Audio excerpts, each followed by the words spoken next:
Hello. Waiting for this to go live. There we go. Sup, everybody? This is Karak with ACG, and I'm here with Silver, Johnny, and Absy for the Best Gaming Podcast number 427. Technically 539. I did go and count. Well, technically 639 because 100 I deleted. But I want to say how much I appreciate everybody showing up. Yeah, I just some of them were those ancient old ones. So I was just like, these need to go. You guys noticed we had a slightly different way to do the announcement of this, and that's just because I'm trying different things with live streaming. If you got an announcement earlier this morning, I apologize. I quite literally just opened YouTube, and it basically sent an announcement we were going live. I have no clue. That's YouTube. That's not something that is sort of behind the scenes for us. We're going to talk about a little bit about Kotor, because we're hearing some rumors about, Kotor, Embracer, all that kind of stuff. Dragon's Dogma. Looks like Dragon's Dogma's exact date is known. So we're going to talk about Dragon's Dogma 2, is what I should say. We have some... let's look in here. We have some different subjects from these guys as well. We've got some Friday topics from all the people in the chat. We're going to talk about GeForce Now, supporting PC, Game Pass, and Xbox, and now cross saves and all that kind of stuff, which is awesome. It's about time. Like that's probably some of the best news. We're going to talk about RPG, Mario. We're going to talk about Portal a little bit more. The PlayStation Portal. It is portable. PlayStation portable. PSP. Yeah. And let's see what else. Somebody always posts this. Why can't I punch anybody in my dreams? A lot of people connected with our discussion about nightmares and not being able to do anything in a nightmare. Like that podcast is one of our I think it's like at 100,000 views. Like people were just freaking out about that podcast. Oh, by the way, thank you everybody for rating the podcast. I did see those, and also we hit like 50,000 for Wednesday, which I'm sure a lot of it was PlayStation Portal review, but we'll try to keep you happy here. I do want to also correct something I was saying to Absy about the Portal. Over here to my right is my router, my PlayStation 5, my Xbox, my PC, well, everything that I own. So occasionally when I would point over here, I'd say the PlayStation. When you're not near the PlayStation, actually I meant when you're not near the router. I apologize if anybody got confused when I was talking that's what I got confused too, but then I figured that you were saying it, and well, not only that, router. I did say it once or twice, but it's like I was talking so much about so many different things. It's quite easy to get messed up, and without doing a review, it's a little harder in the podcast. Something I got to learn how to do is sort of like identify exactly how to do it. And also, the entire time I'm talking, I'm like, Absy's not getting to say anything, even though technically that's what it is a review of the hardware, but it's like, it's hard to figure out when to shut up and let you ask questions, or any of these guys if we do a Friday one. But I know a lot of people got portals. I am hearing a lot of problems. I guess I just noticed there's some people in our chat already who are having problems with their portal. Listen, sometimes it works, sometimes it doesn't. Welcome to streaming. I'm just surprised that many people got it. To be honest, I thought it's a PlayStation device, right? I mean, yeah, I guess I just didn't know there's a lot of people would find a use case for it that much, or it's just like just to have it. But maybe there's a lot of people that have families and just want to use it while if they just have the TV, right? Yeah, that's being used by someone else or something. Yeah, I can definitely see that because I just had somebody DM me last night and they're like, I can't get the PlayStation 5 off of my TV. I'm trying to play it on the Portal, and the TV's auto setting for HDMI keeps picking up the PS5. Yeah, so it keeps going to it. Oh, yeah. And another thing I didn't mention, and I should have, but I just wasn't really thinking along these lines because you're hoping you don't have this, but if it has stick drift, ooh, that's fucked. That's fucked. I admit, I should have brought that up, but I was like, oh yeah. Somebody posted almost immediately. They're like, well, what about stick drift? And I was like, oh yeah, because here even the Edge has stick drift, but and what they did was they sold they have like separate, like you can buy them alone in case you get drift. You can go to the store and just get the little joysticks or whatever, right? Yeah, and they sell a lot apparently. So yeah, but I hope everybody who's got it has a good time, and if you don't, return it, maybe pop back to it at a later time. It's not like it's going to be the end of the earth. If you're just popping in now, I apologize. I've also just sent some of the social reminders about the podcast. Let's begin. Let's get through the opening as quick as possible and start talking about stuff. Well, let's finish up with the PlayStation Portal. Is there anything really else to talk about the PlayStation? I had a question for you. like a practical question, because listening to you guys talk about, I played back the podcast from Wednesday. You were talking about the distance and like what you were saying, being a bit far from the router was problematic. What do you think about walls? Because sometimes the distance is not that much, but like it's a different room, so there's a wall, between the router and where you're playing. Do you think that is like the same type of problem if someone wants to play in their bedroom type thing? It's a 5G signal, so that's really what matters. And those don't like walls. So ignore the portal completely just for a second. Look at any 5G device. Just like the tech itself doesn't work that well. 5G, for example, I just got a test unit for a HDMI wireless, and it's using 60 gigahertz, a system that is not even on your router or whatever. So more than 10 times what the... it's a channel that's above. It's a special design. It's it's sending all this data, and guess what? Still has connection issues through a door and a couple feet. That's just wireless. 2.4 is good. 2.4 can get you a long distance, but it's slower. But yeah, that's 5G. That's how the wireless works. I actually did a study about this when it first came out, and there was where you measure the signal strength in like my apartment. Basically, I did it. Yeah. And walls absolutely do hinder 5G way more than 2.4. So if you are in another room, never use 5G. Definitely, it'll be more beneficial to use 2.4. Yeah. Not for games though. I don't know about games. Probably, maybe, I don't know. Yeah, 2.4 is pretty tight for a game. Well, the portal, I mean, you could try like you're saying, like online games or something, or just streaming? Yeah, just pretty much anything. If you start going to 2.4, it's just that older tech. It's definitely great for long-term signal, but its speed is pretty ridiculously slow. Yeah, it's much slower. But like if you're not getting a good signal strength, it will be much slower as well. Yeah, like with 5G. And as somebody just said, the big problem with 2.4 is everything is on it, and that's why 5 was invented, was lack of interference, which is why 60 was in this HDMI dongle. They were like, let's do it, let's gun it, let's get past everything. So the Shrike, $10 super chat. Is it wrong to think Skyrim should control better on consoles? So many 3D fantasy games did it right. Wind Waker 2002. Okay, that's a long time ago. Considered such a perfect game with shit gamepad controls and melee or melee, depending on where you're from. Man, I don't remember Skyrim. Third person Skyrim. I never do third person. But I don't really have too much of a. I don't know. Do you guys have a control issue with Skyrim? The thing is, I mean, we keep going back to this, but especially back in the day, I'll say the where they choose to focus, or what their scope is, or what the game is. Games before, like, it was like if you were getting a massive RPG, open world RPG, whatever, it's sometimes a given that the combat isn't gonna be as good as like a tighter, more combat focused game. Wind Waker was definitely a tighter game. But I think back in the day, it was just like, I played Fallout 3. I never once complained about like the gunplay, even though the gunplay was really, really bad, because just subconsciously I was like, this is a big ass open world RPG, and shit was just like that back in the day. And also, there's just less as you get older, there's more comparisons to make.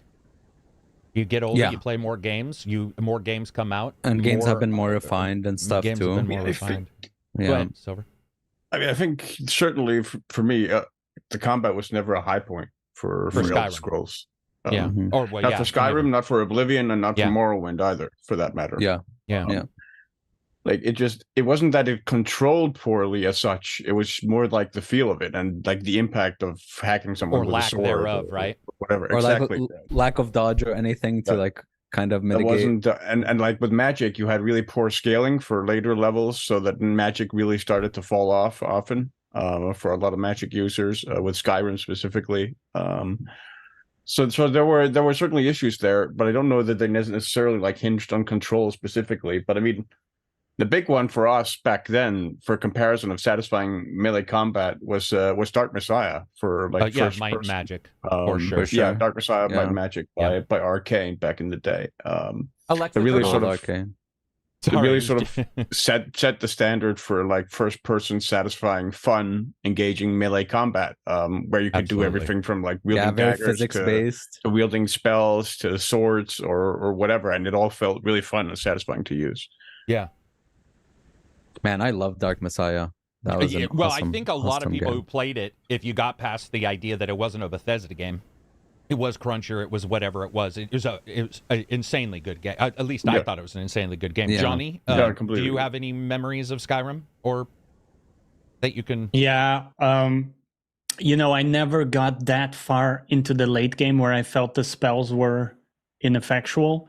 For me, they were usually pretty good, and they felt much better than swinging the weapons, because the weapons were like that's fair. Paper mache. And especially in VR, if you later play the game in VR and you're like trying to sing, like the feel of swinging your weapons is literally you have a paper mache weapon. So yeah, that was, I think, the biggest issue. And then like aiming with the bow was super clunky if you did, if you tried to do that.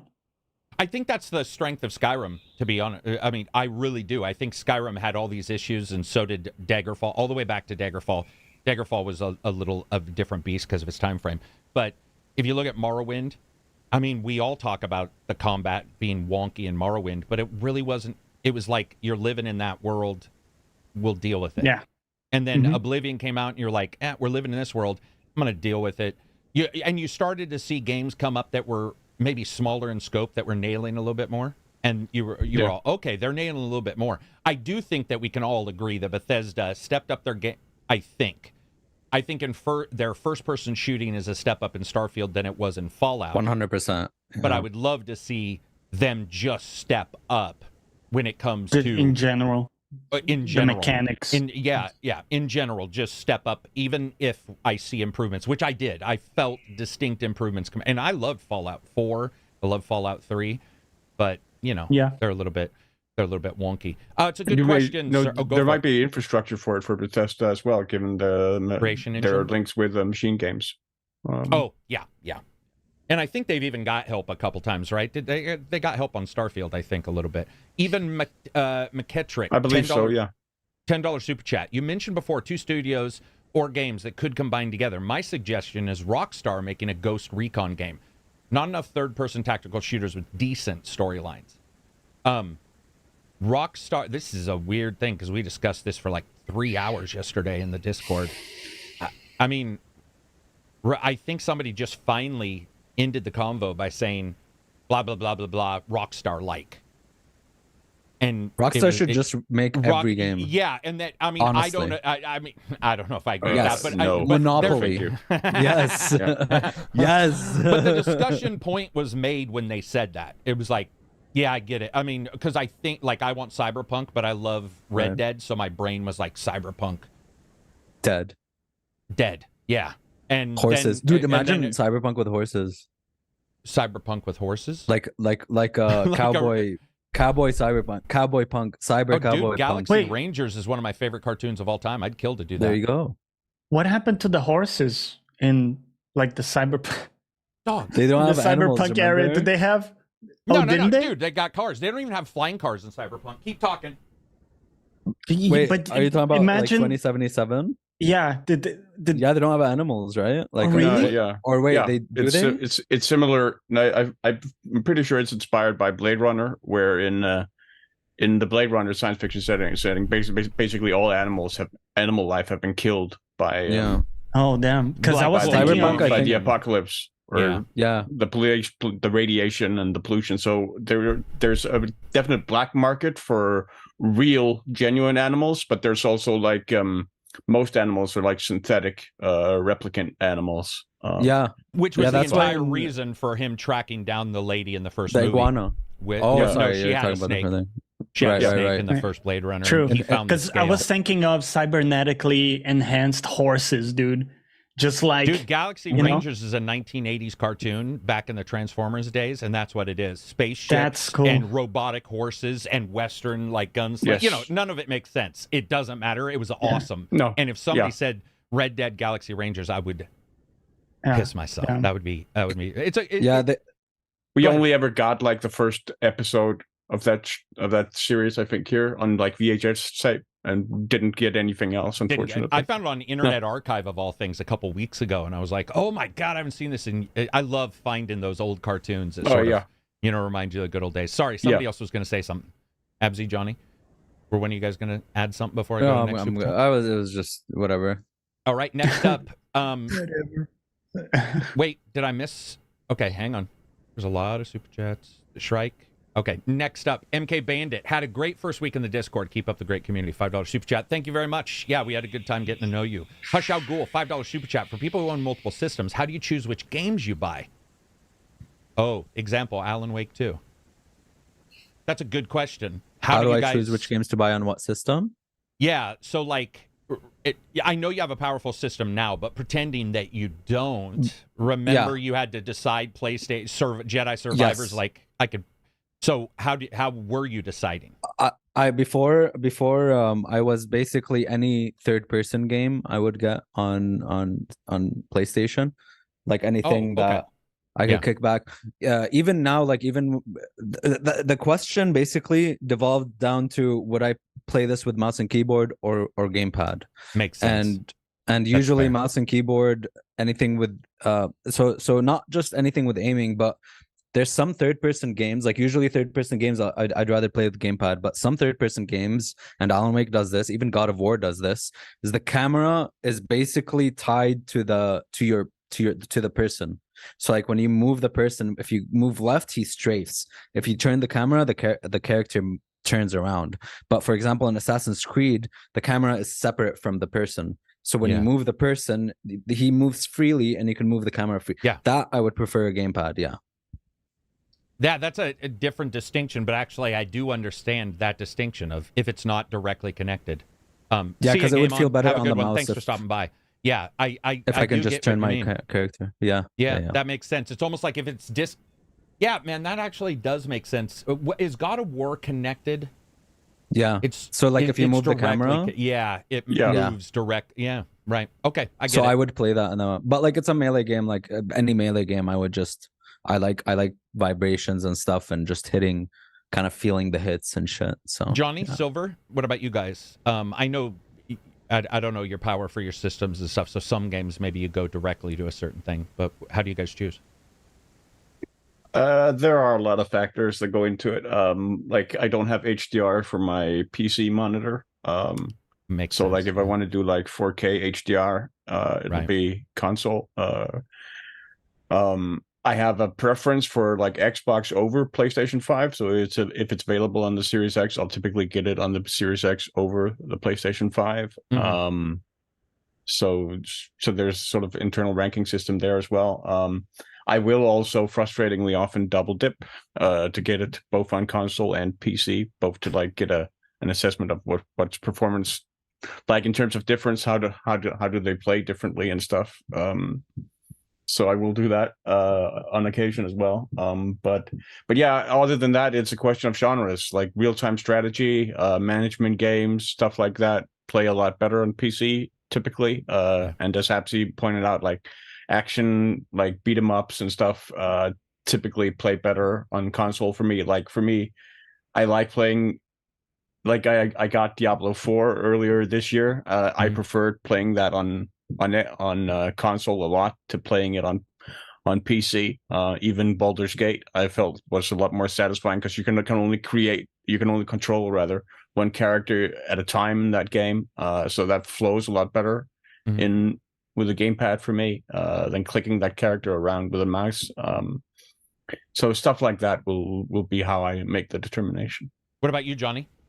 So for me, it's a bit easier to if I want to be by the TV, like on the couch, something a bit more laid back, the console is easier because it's more convenient to plug into the TV and just control it from that corner because the computer, like sometimes it's a bit trickier, and then now I have to go over to the computer to move something or configure something. So generally, if I want to just kind of sit back and play a game, I'll pick it up on console.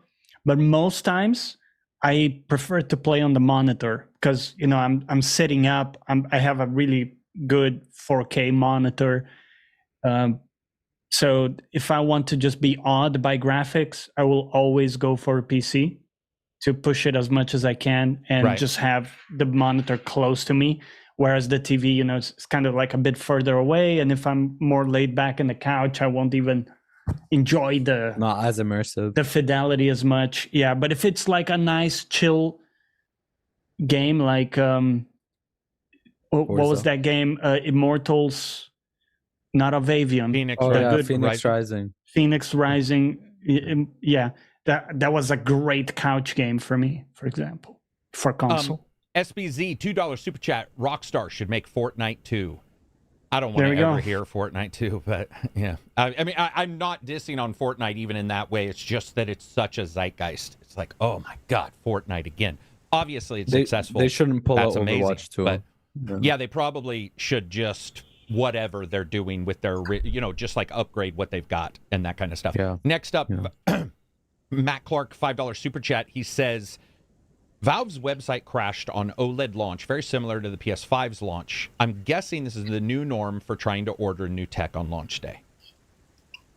Yeah. Right? You know what's funny? Go ahead. Because I ordered an OLED. But what's funny is the 512 gigabyte model was not working. I would go into it and it would, you know, it was collapsed, right? But then I tried ordering the 1 terabyte and it worked perfectly. Oh, interesting. Yeah. So, like, you know, the more expensive model worked just fine. So that was your mistake there, Matt. Should have gone for the, you know, should have shilled for the. No, I'm joking. Yeah. And I do think that websites, you know, we're starting to see companies figure out tech. They want to sell as many devices to you as possible, but I'm sure they also want it to feel like you're trying to get in. You know, like it helps a little bit to have a Reddit thread. Spamming like, F5 type. I can't get in. Like, yeah. So yeah, I think I don't think it's a new norm. I feel like it's been this way since I saw a friend try to get a Teddy Ruxpin for a cousin at a Toys R Us, where like you couldn't get it off the shelf. Since the 80s, where people would like stand in line to get a ticket to a show or something. That's so true. But do you know what it was for us, Johnny? At least in America, the big thing was eBay. When eBay became a thing and reselling became a thing. Man, every toy for Christmas. Like the auctions, you would just be like... Yeah. People would just go in and buy everything and not even know if it was going to be popular because they knew if 1 or 2 things they purchased were popular, they were going to make a killing for Christmas. And now everybody buys all year round. It's like Christmas is weird now where a lot of my friends won't wait, let's say, for Christmas to get an OLED Switch if they want one. They're going to figure out a way to get it now. I don't know if that's a FOMO thing or just the people I know. Maybe I just know a bunch of drug dealers and rock stars. I have no clue. Maybe they got that cash. Craig Jackson, $5 super chat. Topping my list of 2024 games I'm looking forward to, Shadow of the Erd Tree. What's the chance of a trailer of it being shown at the Game Awards? Pretty high, I would say. Is it? I don't know anything about it. So, I don't know. I'm just saying because Elden Ring... like the first reveal of Elden Ring. Oh, that's not a game. That's a DLC. That's a DLC. Yeah. So, pretty high, right? Yeah, pretty high for DLC for Elden Ring being shown. Yeah. I think they will. Yeah. Sorry, I hope. I read that as an indie or something because he said games, so I wasn't thinking. You're absolutely right. Yeah. Steve Whitehead, welcome to being a premium member. Angel Morales, $5 super chat. Thank you very much. Jay Reaper, great podcast, great community. $5 super chat. Okay. Now we're going to get to the subjects. That was 28 minutes. And I absolutely appreciate all the super chats. But if you do one, we're going to wait just a tiny bit so we can at least get one of these out of the way, which is that Dragon's Dogma 2. So there was, I believe it was Korea. I believe it was Korea. Did the scaling, where they say, like, you know, what the rating is. And Saudi Arabia. Was it Saudi Arabia? Because I could be wrong on which one it was. It could be Korea as well, but last week Saudi Arabia put an 18+ rating on it. Okay, and it looks like it's March 22nd of 2024. Yeah, the European ESRB has done it as well. Oh wow. Okay. Well, then let's just go with that's it. Then that's for sure thing, right? Dude, Q1 of 2024 is looking so sexy, dude. Yeah, it's awesome. Oh my God. It's like, to me, Dragon's Dogma is definitely one of the highest ranked 2024 games I can think of for me in my brain. Yeah. Like, me too. I mean, I don't think people like that'll be like walking. I mean, I don't know if it'll be a walk in the walk. I would love to do one, but it's like it'll be a game where it'll probably be way after like Red Dead, where we're all still playing it. I mean, I'm just assuming it's anything like the original, which I maybe that turns out to be an issue, but I can't wait, man. Everything I saw this game. Dragon's Dogma 2, Stalker 2, those are like the two top things. Dude, man. this popped up yesterday too. I got a DM to ask this question, and it's gonna fit. So I wasn't gonna answer it because they were just randomly asking a question, but they were talking about repeats, and it may have even come up in our Discord questions. But they were like, it seems like there's a lot of repeats and a lot of sequels. And oh yeah, Humsraff says, are remakes becoming more popular than current games? So it's somewhat attached, but dude, no. I don't know if yes or no is even an answer, but I got to tell you guys, I'm not too bothered because we're also getting 1,000 games every month on, we're getting all these games. It's like if there is a remake or if there's a sequel, I'm not too bothered by it. But even thinking back, like the most popular games are current games. Like sure, RE4 remake and Dead Space remake were awesome and popular, but the most popular games were like Hogwarts was the popular game. One of the top sellers, if not the top seller of the year. The top seller of the year. Yeah. Damn. Yeah. I mean, but like sequels, people have issues with sequels as well. Yeah, it popped up. That was the one that I got the email on, and they were just asking me like, am I bothered by seeing sequels take like the spot of an original game or whatever? And to me, I mean, I see a bunch of original games too. And then I see that developers look at something and they're like, we have a community out there that actually likes it, and we can add stuff that's current day. We can add system. It feels like nostalgia glasses a little bit. And it feels like ignoring the current market a little bit. Because I think there's a lot of titles that aren't. But most sequels I see, like other than like Assassin's Creed or like the CODs and stuff like that, most sequels I see take so much time apart and make something very, very new. Other than like a couple like God of War Ragnarok, maybe Spider-Man 2 is a bit similar. I see what you're saying. A bunch of sequels are very, very different. And especially this year where we got sequels to games that we haven't had, like Baldur's Gate 3 and Diablo 4. We've gotten sequels for these games that we haven't seen anything from them in such a long time. Yeah. My dog is ill. I'll be right back. I'm just going to take him outside. But Silver and then Johnny, because I know I heard Silver saying he wanted to say something. Go ahead, Silver. Well, I understand where it's coming from, because this is a discourse that's gone on in like the creative field since forever and applies to pretty much every area. I mean, it's a question of playing it safe with the IPs that are already known and already have like a bought-in audience, and taking a chance with IPs that are new. And certainly we see a greater preponderance of IPs that are already known in like the major like the AAA sphere than we do sort of new original IPs. But I think that applies to pretty much every scope of creative production, movies, even theater plays. Like you own a theater production company, you are a lot safer putting on a Shakespeare play than you are like coming up with a new play yourself and putting that on, or the play of entirely new playwright who comes up with something entirely new.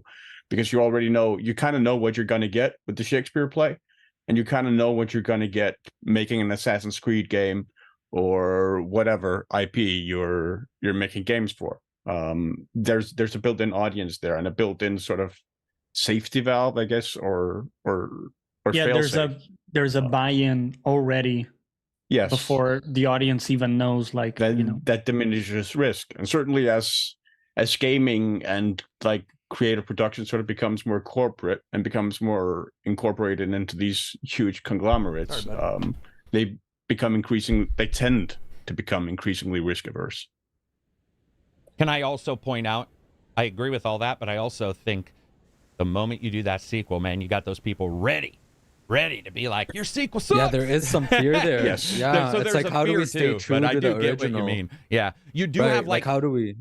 Yeah, you have the bought-in audience, and the bought-in audience will react well if it's well done, but if it's not, it feels like since there's nothing compared to with an original, it doesn't stick around. The hate doesn't stick around as much as when it's a sequel. And and you also have there's certainly that element. There's also the element of already, if you have a successful IP, there's already an element of people kind of just want to tear down what's being successful inherently. Yeah, quite often as well. Yeah, Abzi, I talked over you. What were you going to say? What did I say? Oh, I said, yeah, if you're doing a sequel or a remake, there's like this, there's a fear there because you already do have a fan base, and you want to tread the line of staying true to the original or the previous game while also improving upon it, but not improving in the wrong ways and not changing what made it good. Yeah, so, the identity. Basically, I think quality matters no matter what. Not always. Yeah, that's true. At the end of the day, right? At the end of the day, it matters at least. It matters a good deal. It may not matter a ton. People will be okay with a different remake that maybe even changes a lot of stuff if it's really high quality. Even if they begrudgingly have to accept or admit that it's high quality. Yeah, I lived through the old the Fallout. I mean, we all did the Fallout 3 when Fallout 2 was point and click. Man, Fallout 3 was announced, bro. My friends were ready to throw down with people, and I was all, I mean, to me, I was like, I get it, but I was starting to see first-person shooters and third-person shooters become big, so I was like, hey, this could be times of all time. We disconnected. Hopefully, we'll reconnect. We will. I've seen a lot of people bitch about the remake popping up in the awards, Resident Evil 4 remake. Yeah, and people saying kind of like. What you were bringing up, like, hey, you're taking the place of a new IP or whatever with a remake. But I think context matters. Like Resident Evil 4 is legit, like, for me, my favorite Resident Evil game. Like it's an insanely high quality game, whether it's based on an older game or not. Like to me, that matters. And if it was just a phoned in remake, or a remaster.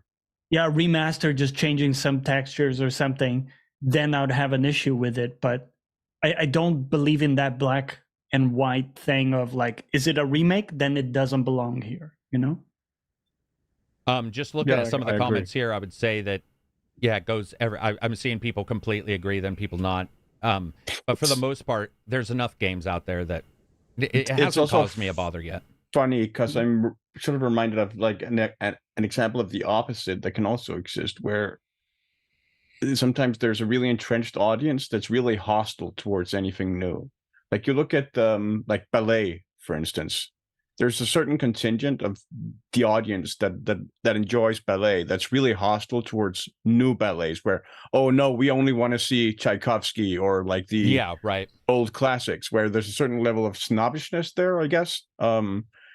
That's really, really hostile to any like new or original stuff that comes out or gets put on. Any modern stuff, we can only go with the classics. Yeah, no, I would agree with that too. Soulkeeper, $24 super chat. Gents, kicking off the weekend. Which real life skills have you gained from playing games? I'll start. Unparalleled map reading skills and orientating through 2,000 hours of Arma 2 and DayZ. Cheers, Stefan. Oh my God, DayZ, man.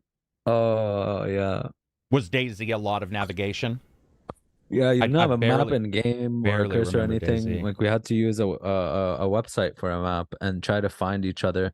Every time you spawn into a map, it's like, all right, where are you? What sign? Read the sign. Where are you? What are you next to? What do you see? I don't think I've also learned anything on a game. I don't know about you guys. I've picked up a skill that looks interesting in a game and read about it, but I would say the game itself probably hasn't taught me anything, if that makes sense. Like, unless it's a simulator game, maybe. But even those games aren't as deep as a real. Well, admittedly, car mechanic simulator, you can actually, if you have that all the way up and you start messing around, you could probably, do a couple things on a car that maybe you weren't able to piece together on your own. So, there's that. PC simulator, figure out what goes where. PC simulator, you could probably do it. Yeah. But hopefully, hopefully House Flipper can teach some gamers how to clean, how to clean up their place. There should be a game called PC Wire rerouter, and it's just me trying to reroute my wires to all, because my wires are everywhere. We were talking about it in Discord. It's like that cable management, management. PC Dude, Builder Simulator. I'd be all over that. But back to Dragon's Dogma, yeah. So we're looking at March. It's going to be, first January, February, March. That looks at the end, 24th. So it's somewhat at the end of March. There's 2 or 3 games in February. When did Stalker 2 get delayed to? Do we know? Q1. Just Q1. Yeah. So Stalker 2's in there. That's going to be a big one. Like there's a couple games. It's going to be a nice 2024. It'll probably be toned down from 2023. And we've had we're going to talk about Mario in a second, but it's like Nintendo fucking platinum. That's 2023. It'll actually be really interesting, I think, to see how well Stalker does, because I think it's similar, I think, a little bit to Elden Ring in that that's a game that would have been niche, very niche back in the day, right? But might have sort of transitioned into that greater popularity now. And the popularity will take a risk. That'll be really interesting to see. Is that what you mean? So, like, that'll take a risk on a game that maybe is a little hard. Yeah, looks hardcore. Yeah, exactly. That looks more hardcore. That maybe it would have been confined to that audience back in the day, like with the original Stalker. But maybe especially you see that transition. Especially seeing something like Tarkov be very popular, where on paper it's like extremely niche. Yeah, I was gonna bring up that this will remove my gamer cred, but you said it first. But Tarkov isn't free though, right? Or is it? No, is what I'm gonna say. No. So I personally believe a lot of free-to-play games have made gamers more risk-taking because they can jump into a free game and try out a shooter. And I've got friends who would never buy a $60 shooter. It would never have appealed to them, ever, in their lives. Like, I remember talking to them. It was an Assassin's Creed game. It was a CRPG, whatever. And Apex came out. And they were like, well, it's free, and no one knows my name. You know, it's not embarrassing because, like, I can turn off the audio, whatever. And they played Apex, and, dude, they went into shooters. Like, and to them, it was like, oh, my God, I have a genre, maybe 2 decades of a genre now. I can go back and forth. Right. And experiment with this, which I would have never thought of. And that's Baldur's Gate really sort of is, it's bringing people into CRPGs as well. For sure. Absolutely. It's awesome. I mean, all the other stuff, there's a ton of bad stuff, obviously, but we all know that. This is, it's not like called the Mopey Friday podcast. But I mean, if you take those into account, even if you do, there's so many good games that free to play or $20 from it. So, like, let's say somebody doesn't want to do, for example, 2 Worlds, or what was the hard one? What was it called? It was the same like Elix, but it was pretty damn difficult. It was a survival one. You guys remember that one? And it got a remake this year. That was terrible. I don't remember. It's on the tip of my tongue. It was a survival. Gothic's one of them. Gothic, yeah. So these games, and by the way, Gothic 3 was rough. I played that and got my ass smoked by a rat like 1,000 times until I learned you need to, like, jiggle your sword like you're playing VR Skyrim. Oh, Risen is the actual one I was talking about. Risen. Yeah, so Risen. So you've got these games, and then somebody sees it for 20, and maybe they like 1 or 2 things, but it's still low budget, and they're like, oh, so that's Witcher 3? And you're like, dude, yeah. Like, that's third person.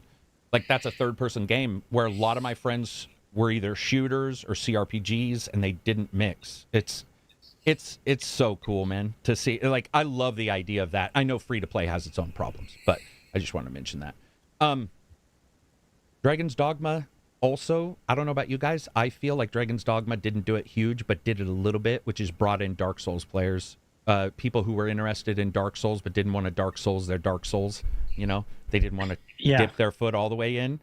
And I don't know about you guys, but there were parts of Dragon's Dogma I played where I was like, it was nowhere near that difficult, but there was something about it that maybe it was a direness. Bitter Black Isle, I think. Bitter Black Isle was rough for me, at least. Yeah, Bitter. That's the expansion, right? Dark Arisen. Yeah. Yes. Dude. But remember when that said level 60 silver? Like when you have to fight like 3 dragons in like tiny confined space. Good luck. Yeah, and it tells you the level, and you know me, I'm like, well, I'm within 5 levels, and Dragon's Dogma is like, you don't understand. When we're telling you the level, you best be somewhat close. Go ahead, Johnny. No, I was gonna say, if you were talking to like a Souls fan back around the time of Dragon's Dogma, that would have been a good one if they asked you, what's a story game that I can get into being a Souls fan? I could see that because the combat is a bit of a gateway into it. It's just similar enough in the way that kind of it operates that I could see that being a good way for people to get into a story game. Did you guys see the trailer too? Like fucking townspeople, or not the trailer, but the thing. Actually, it was Abzi and I think on a Wednesday podcast, we were reading the thing from the developer stating that the townspeople now can crawl on the trolls and take them down by sheer weight and stuff. And I was like, wow. Dude, we're there. That's there. Next level.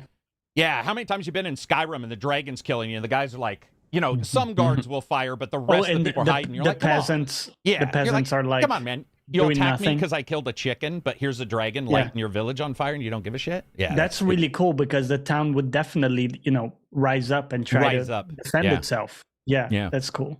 Anything else for Dragon's Dogma before we wrap it up, other than it is an incredible game? And number 2, let's hope, right? Do you think he will fight dragons in Dragon's Dogma too? Undoubtedly. Undoubtedly, dude. Come on. Okay. I mean, certainly there's. Was that serious question? I mean, there's. Oh yeah, because I haven't played the first one. Oh, so okay. The first, okay, gotcha. That makes more But sense. It's Dragon's Dogma for a reason. Like it's called. Well, it yes. is about that. So like the first one, the initial cutscene is is a dragon and there's stuff around the dragon. But I played maybe 30 hours and there. I didn't get to any dragons at that time. I wasn't sure if it was one of those things where dragons Lord are of the just Rings, thematic. where all the dragons are gone. Yeah. No, right. I get you. Yeah. I actually get where you're coming from because you can see, but it's called Dragon's Dogma. Yeah, it is. You will definitely. It is. And the dragon who appears at the beginning plays a very central role for the rest of it. Pokes your heart out of your chest. Like a witch with a finger pulling a liver out, man. I remember that just being like, whoa. That really sets the tone. And you also get to fight other dragons, like smaller ones. Yeah, smaller ones. Okay. And then what are those battles are like some of the most enjoyable fights in all of gaming for me. They're better than the fight. The first dragon fight I had in that game, the first time I ever fought a dragon in Dragon's Dogma, it started like late at night, went through the entire night where I could basically hardly see anything in the forest. I could just see the dragon's like flaming eyes in the darkness and then the fire from its breath. And then it transitioned into dawn and I finally killed it when it sort of became early morning. Just hits different, man. I remember coming out of the rocky cave, the second big long cave you go to in Dragon's Dogma, and I came out and there was, I don't believe they were dragons, they were like hydras or something. I can't remember, but their tail hangs down, whichever this one is. And I grabbed onto it and it flew off with me, and I was just like, oh man, this is magical. This is like, I remember just playing it going, I can't drop because I'll die. But I can't hang on because I can't. Like, what do I do? It was such a great feeling to have that sense of scale. That makes me happy to hear that the fights were good. Because how many times have we been like disappointed by dragons in games, like especially Skyrim? Dude, you played Skyrim, and they set it up in a big way. Like dragons are a big thing. You're the dragonborn, and then dragons are a joke. Dude, like bears or any other animal give you more trouble than a full-grown dragon. First mod I installed was Deadly Dragons because of that. Yeah. Dragons were... Yeah, you will sneeze through a dragon fight in Skyrim. $5 super chat, and then we'll move on. Dragon's Dogma 2 will not be a true sequel if wolves do not hunt in packs. That's from Soulskeeper. $6 super chat. You know what? I hate wolves and like dogs that are aggressive in games. Because they always have the most annoying move sets, and they have the ability to like that is just true. Fucking like collapse. No. You know what the worst fucking thing is, and I don't know why developers keep doing this. Do you get like a ferocious beast of a wolf, attacking you, hunting you down, and you go and defeat it? They whimper, and then they whimper like little puppies. Why? When you kill them? Yeah. And I don't want to hear that, man. It makes me feel bad. Dude. That's something I sort of complained about previously on the podcast, is the common portrayal of wolves in games because of how sort of tropey it is. With like the how much of a threat they are. They're constantly aggressive. They even they often bark a little too much, where wolves don't really tend to bark. True. Certainly they in the announce wild. themselves. Yeah. A lot like here we have bobcats, and you'll hear about a bicyclist get attacked by a bobcat, and they'll be like, "I didn't see it," and I'm like, "Yeah, it's a wildcat, man." They don't announce themselves. They don't have little bells on. They're like on that's purpose a skill stealthy. of the yeah. Moving on from there, let's talk real quick about Nvidia. So I'm super excited for this. I just can't believe this, guys, because if you track Nvidia and Xbox, man, especially when the original Xbox came out and all the shit they had with Nvidia, and they promised we'll never work with Nvidia again, and here years later you finally got them doing the Game Pass stuff, merged it so the save games work. Support for PC Game Pass is now on GeForce Now. To me, that's just awesome because, honest truth is, I'm not super happy with Xbox's cloud streaming at times. So, the better hardware you can get is awesome. And I just think more support for cloud is awesome. I don't want it to replace anything at all. I just think it's very cool that if somebody wants to do it. Yeah. Just as an option, yeah. Just like, in a weird way, mobile's an option. Streaming, all these things are just options to play these games. So, very quick, I just wanted to say, I'm really excited for that. People have been asking about game saves for a while. I also want to point out NVIDIA's customer service, we've talked about this, is the worst in history. Oh my God. Well, I know Abzi and I will argue, because I'm sure his is Sony, but I will say that Sony and Nvidia are tied for terrible customer service when it comes in particular to their refunds for Sony and streaming support. On GeForce Now, you'll just go in and a game will be in maintenance for 3 weeks. Starfield had issues day one. Cyberpunk, day one. And you know me, where I'm like, dude, you had a long time to plan. How did you guys not figure out that there was an issue with your patch? Or do they respond to issues? Are they like, listen, we're aware of this? It's a forum where normal administrators, how Microsoft, you guys ever seen that with Microsoft ambassadors? You go to like a forum, you ask a question, and suddenly it's fucking Microsoft ambassador on there, dude. Dude, Nvidia's drivers, bro, there's still bugs. They even said like, we fixed this bug, and there's still bugs that are still going to the latest drivers have been causing like OS stutters for Windows 11 and shit as well, man. There's just so many issues. So don't hinge on anything, right? You got an option. Yeah. That's all I'm saying. I'm really excited for the option. But moving on from there, Abzi, Hogwarts. So Hogwarts came out on Switch, and I gotta say, I know people are dissing on it, dude. I don't know about you guys though. I'm just pretty impressed it's on the Switch. I have no idea how it's running on that. Wait, why would you diss on it? It's a little rough because it is a little rough. Really good. I think it. I for the Switch, I think it is where I would expect, but it's really it's way better than I expected for the Switch. Is it better than you expected? I'm looking at it. Yeah, dude, I'm looking at it. I'm like, how the fuck is it running on this thing? I didn't know it was 7.5-year-old hardware. If you consider the taping off the wafer fab shit, and design and like solidifying your design. Worse than a PS4. Like the Switch is worse than it's a less performant than a PS4. Yeah. But it looks pretty good, man. Wait, okay. Okay. So that's why I was waiting for you to look. So. There are some issues, but here's what's crazy. The PS4 loading screens were up to 45 seconds to 1.5 minutes, PS4 and Xbox, those original base consoles. And the Switch has made some changes, which I think are very intelligent, to the architecture of a lot of rooms and cut down on the items so that their loading is about 40 seconds, which admittedly is not what, it's not optimized. It's not great. It's not great, I guess, is what I should say. But it is in line with what Abzi said, which is that this thing it's ancient. And the fact that it's running, there's a chance I'll beat it on the Switch. No, man, it still looks pretty good. Like, look at Mortal Kombat 1, dude. Yeah, it looks better than that. Even though there's issues in it, I still think it genuinely, it's just surprising, guys, because Witcher 3 came out on it. That was surprising.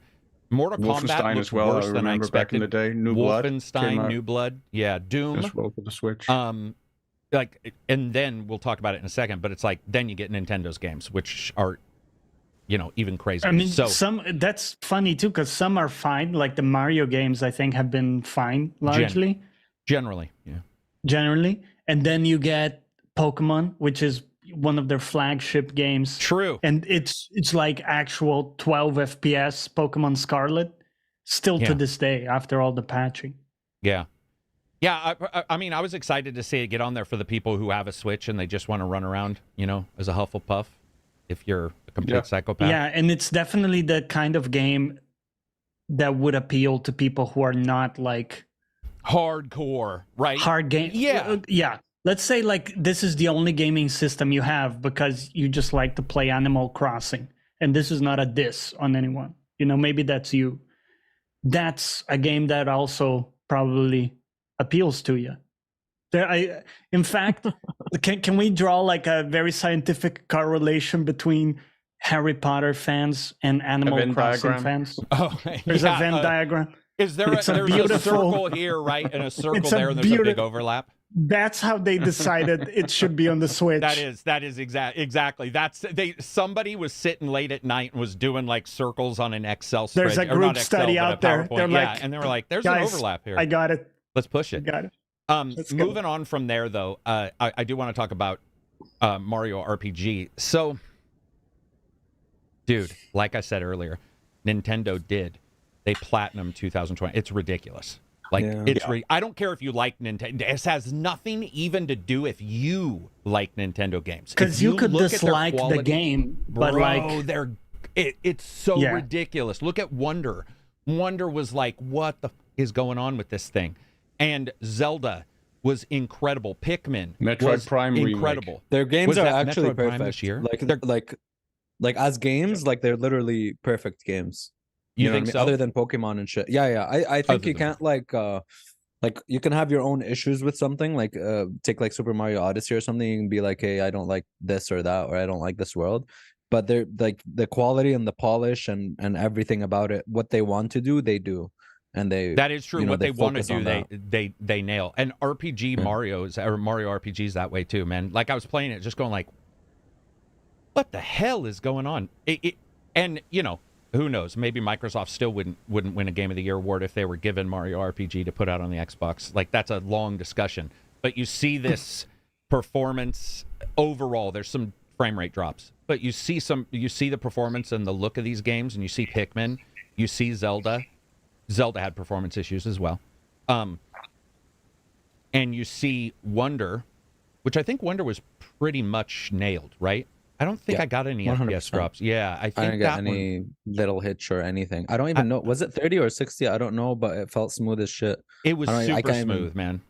Yeah, I can't even tell if it's 60 or 30. That's like, They just, even with the Tears of the Kingdom, dude, I felt like, if I ran it on an emulator and played it at 60, then I could probably tell. But just playing it, it's just smooth as fuck. The frame pacing is just perfect. So I didn't really feel any. Dude, I'm playing RPG just like, I don't know if they can ever distill this to others, but imagine if Pokemon had been good. Yeah. Like if Pokemon has been shit for a while, hasn't it? Pokemon has been shit for a while, but imagine them taking it back from Game Freak, right? Game Game Freak. I almost called them GameStop. Been taken over by Game Freak. Yeah. I think Game Freak needs help. Dude, if Nintendo's core, like whoever, I don't know, like what you call them, like the people who make Zelda and Mario and stuff, if they just took Pokemon and just first gen Pokemon and just delivered like a really good game. Man. Yeah. I mean, Miyamoto in particular, right? Yeah. Mm-hmm. Yeah.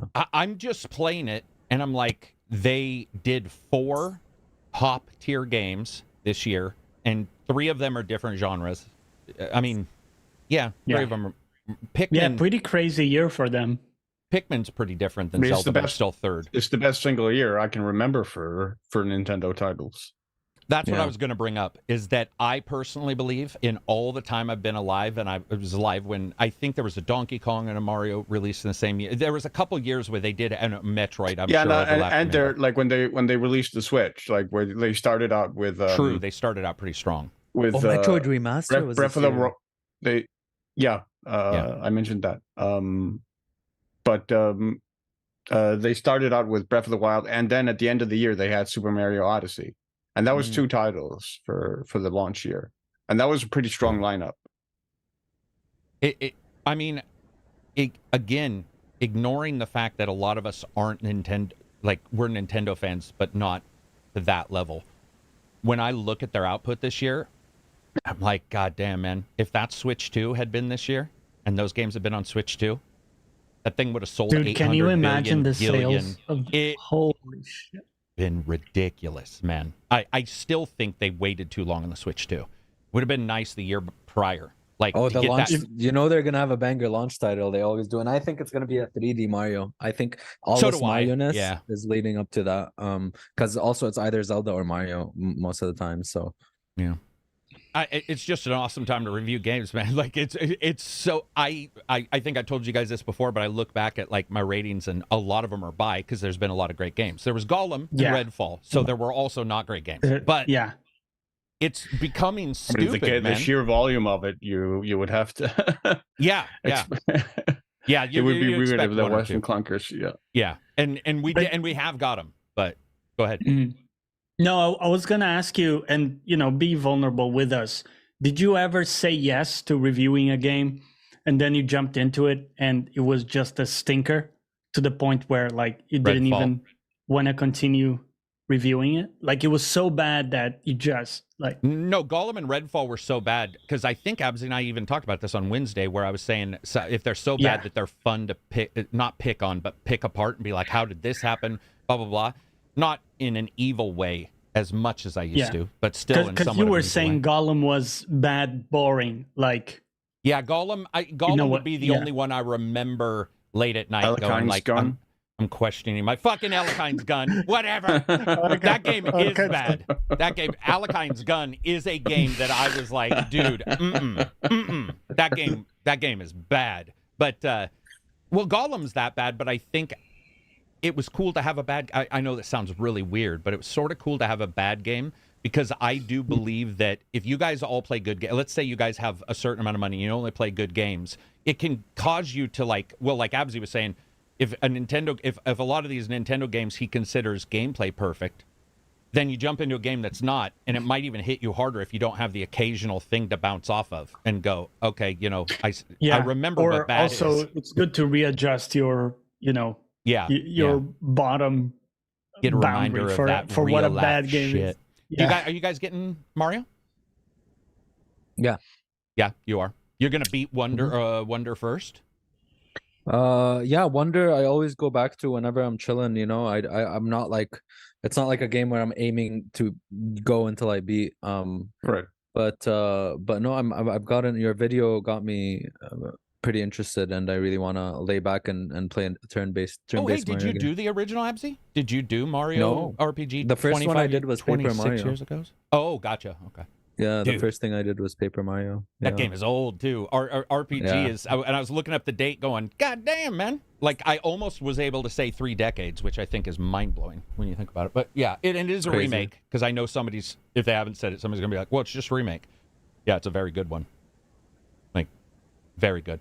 Hush out, Ghoul. Would you choose Mario Wonder game polish from all the games? Hush out, Ghoul. $5 super chat. Would you choose Mario Wonder game polish from all the games, yet games never go on sale? Oh, I see what he's saying. That's a good point. So let's say all the games have like Mario Wonder game polish, but we're guaranteed they won't go on sale later, which is pretty much Nintendo already, just so everybody knows. But so like, if every game is going to be polished to that level, well, I think I would like too. Me personally, I would prefer that. I don't know. I mean, obviously, then there won't be any wait for sale. It's like, if you like this type of game, just get it because everything's a buy.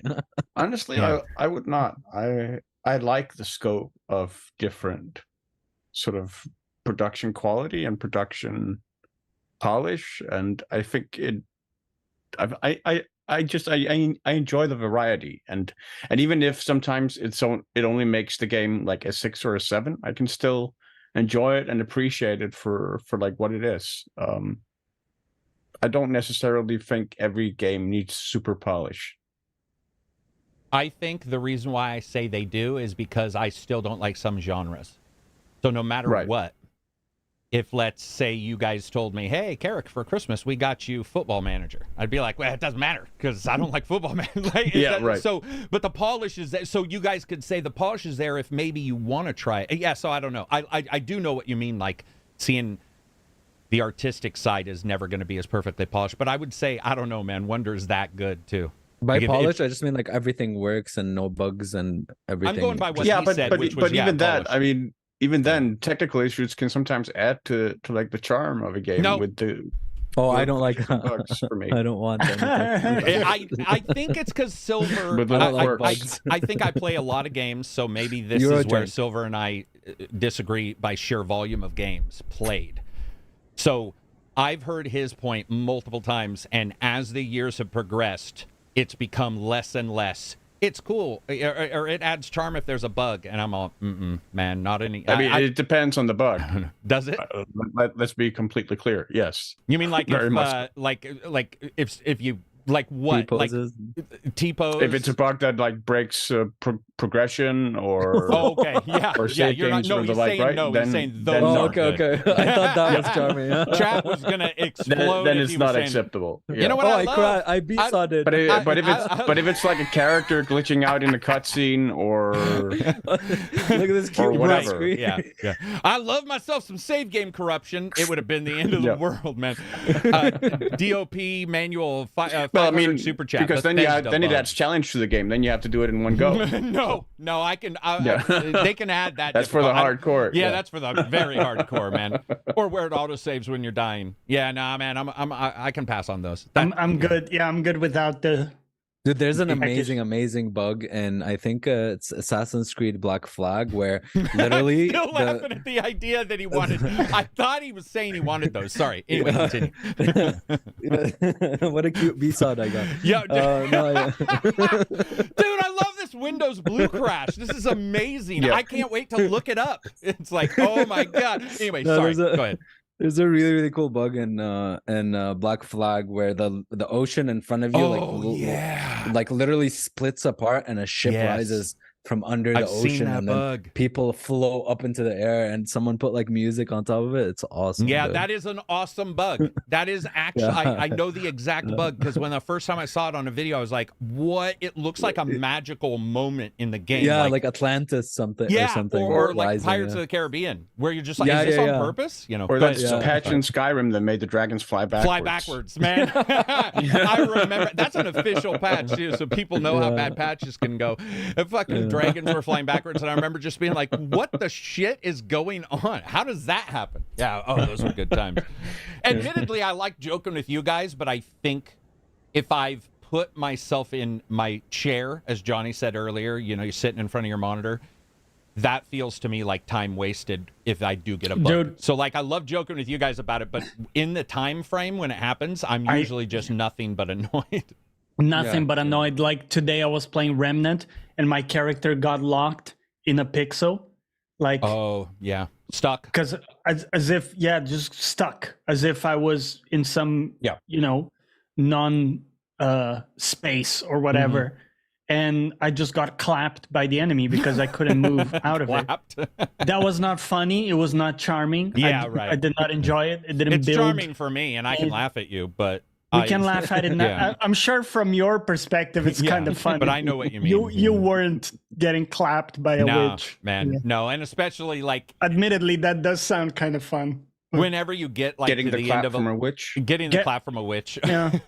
When you get to the end of a level and there's a bug that I can't explain to you guys, like how frustrating that can be, though, man. Redo this entire mission because the script didn't. Hitman did that, where the bad guy, the main target, was stuck inside a door and couldn't get out, and then I got locked in a door in Hitman, locked inside a room in Hitman 3. Mm-hmm. And I was so frustrated. I spent hours trying to get out of that room, like trying to drop grenades so bad. When you try to kill, you're like, okay, we just have to go loud to hope and they were just standing outside the door staring at me, threatening me. And I'm like dropping grenades on the door going, come on, guys, just come in and kill me. Do anything. Get in here. There's a moment where, let's say you're playing a game and it's super bug free. Everything's going. And then you hit a point where you do a quest in a certain way where it's like, oh, the door is closed now, it's locked, but it's not supposed to be locked or something. And then you get this sense of dread where it's like, oh shit, now I have to be super careful about everything I do. You got that in Starfield too, didn't you? I'm pretty sure you told me there was a bug. No, not Starfield. Who got that? Somebody got one in Starfield where if you do a quest and then stop and then don't do a thing right away, it locks you out of the main quest. You're done. Oh, that happened to me. I think it did happen to you. I stopped playing since then. I can't do a main quest because I can't go to Atlantis. I just can't go there.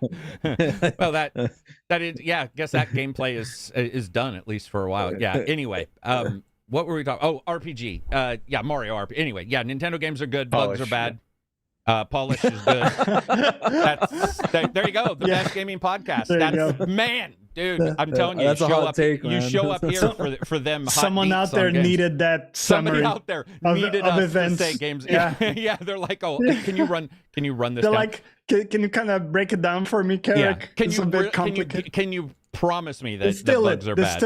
Oh, dude, you know what the worst one in Starfield was when you're trying to talk to your companions or you're having a heart-to-heart and they're just like stepping away slowly. They're like, oh my god, I did have that. And you're talking to the back of their head. Yeah, I'm like, oh my god. Or dude, in any of these games when they move their head, you almost always know there's going to be a problem.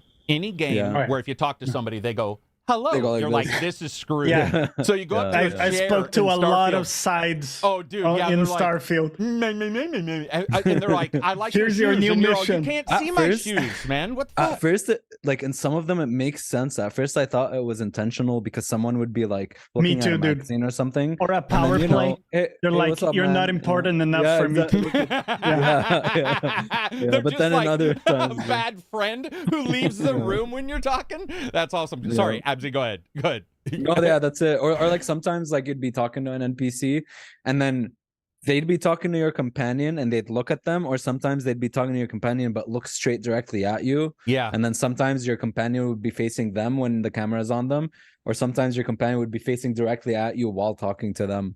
I was like, okay, which one did you ever feel like set upon when I had that where the girl I wasn't doing a quest quick enough and I didn't know.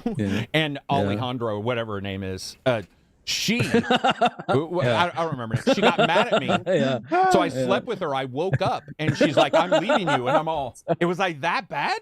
Like, what in the hell is going on with this game? Like, what do you mean you're leaving me? She's like, and she didn't give me, she just said, she was just angry. And Sarah was the other one who was angry at me all the time. And to this day, this was like maybe about 3 weeks ago when I was playing it, Sarah woke up on a bad side of the bed and she just hated me for the rest of the time I was playing. And I still, she never left though.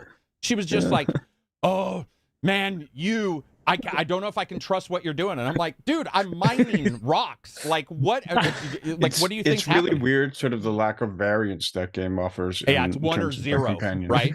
1 or 0 a lot of times. But is that what you mean? It's really missing like a pirate companion or something from like the pirate faction or something. Yeah, all your companions are very, even what's her name? They're all affiliated to the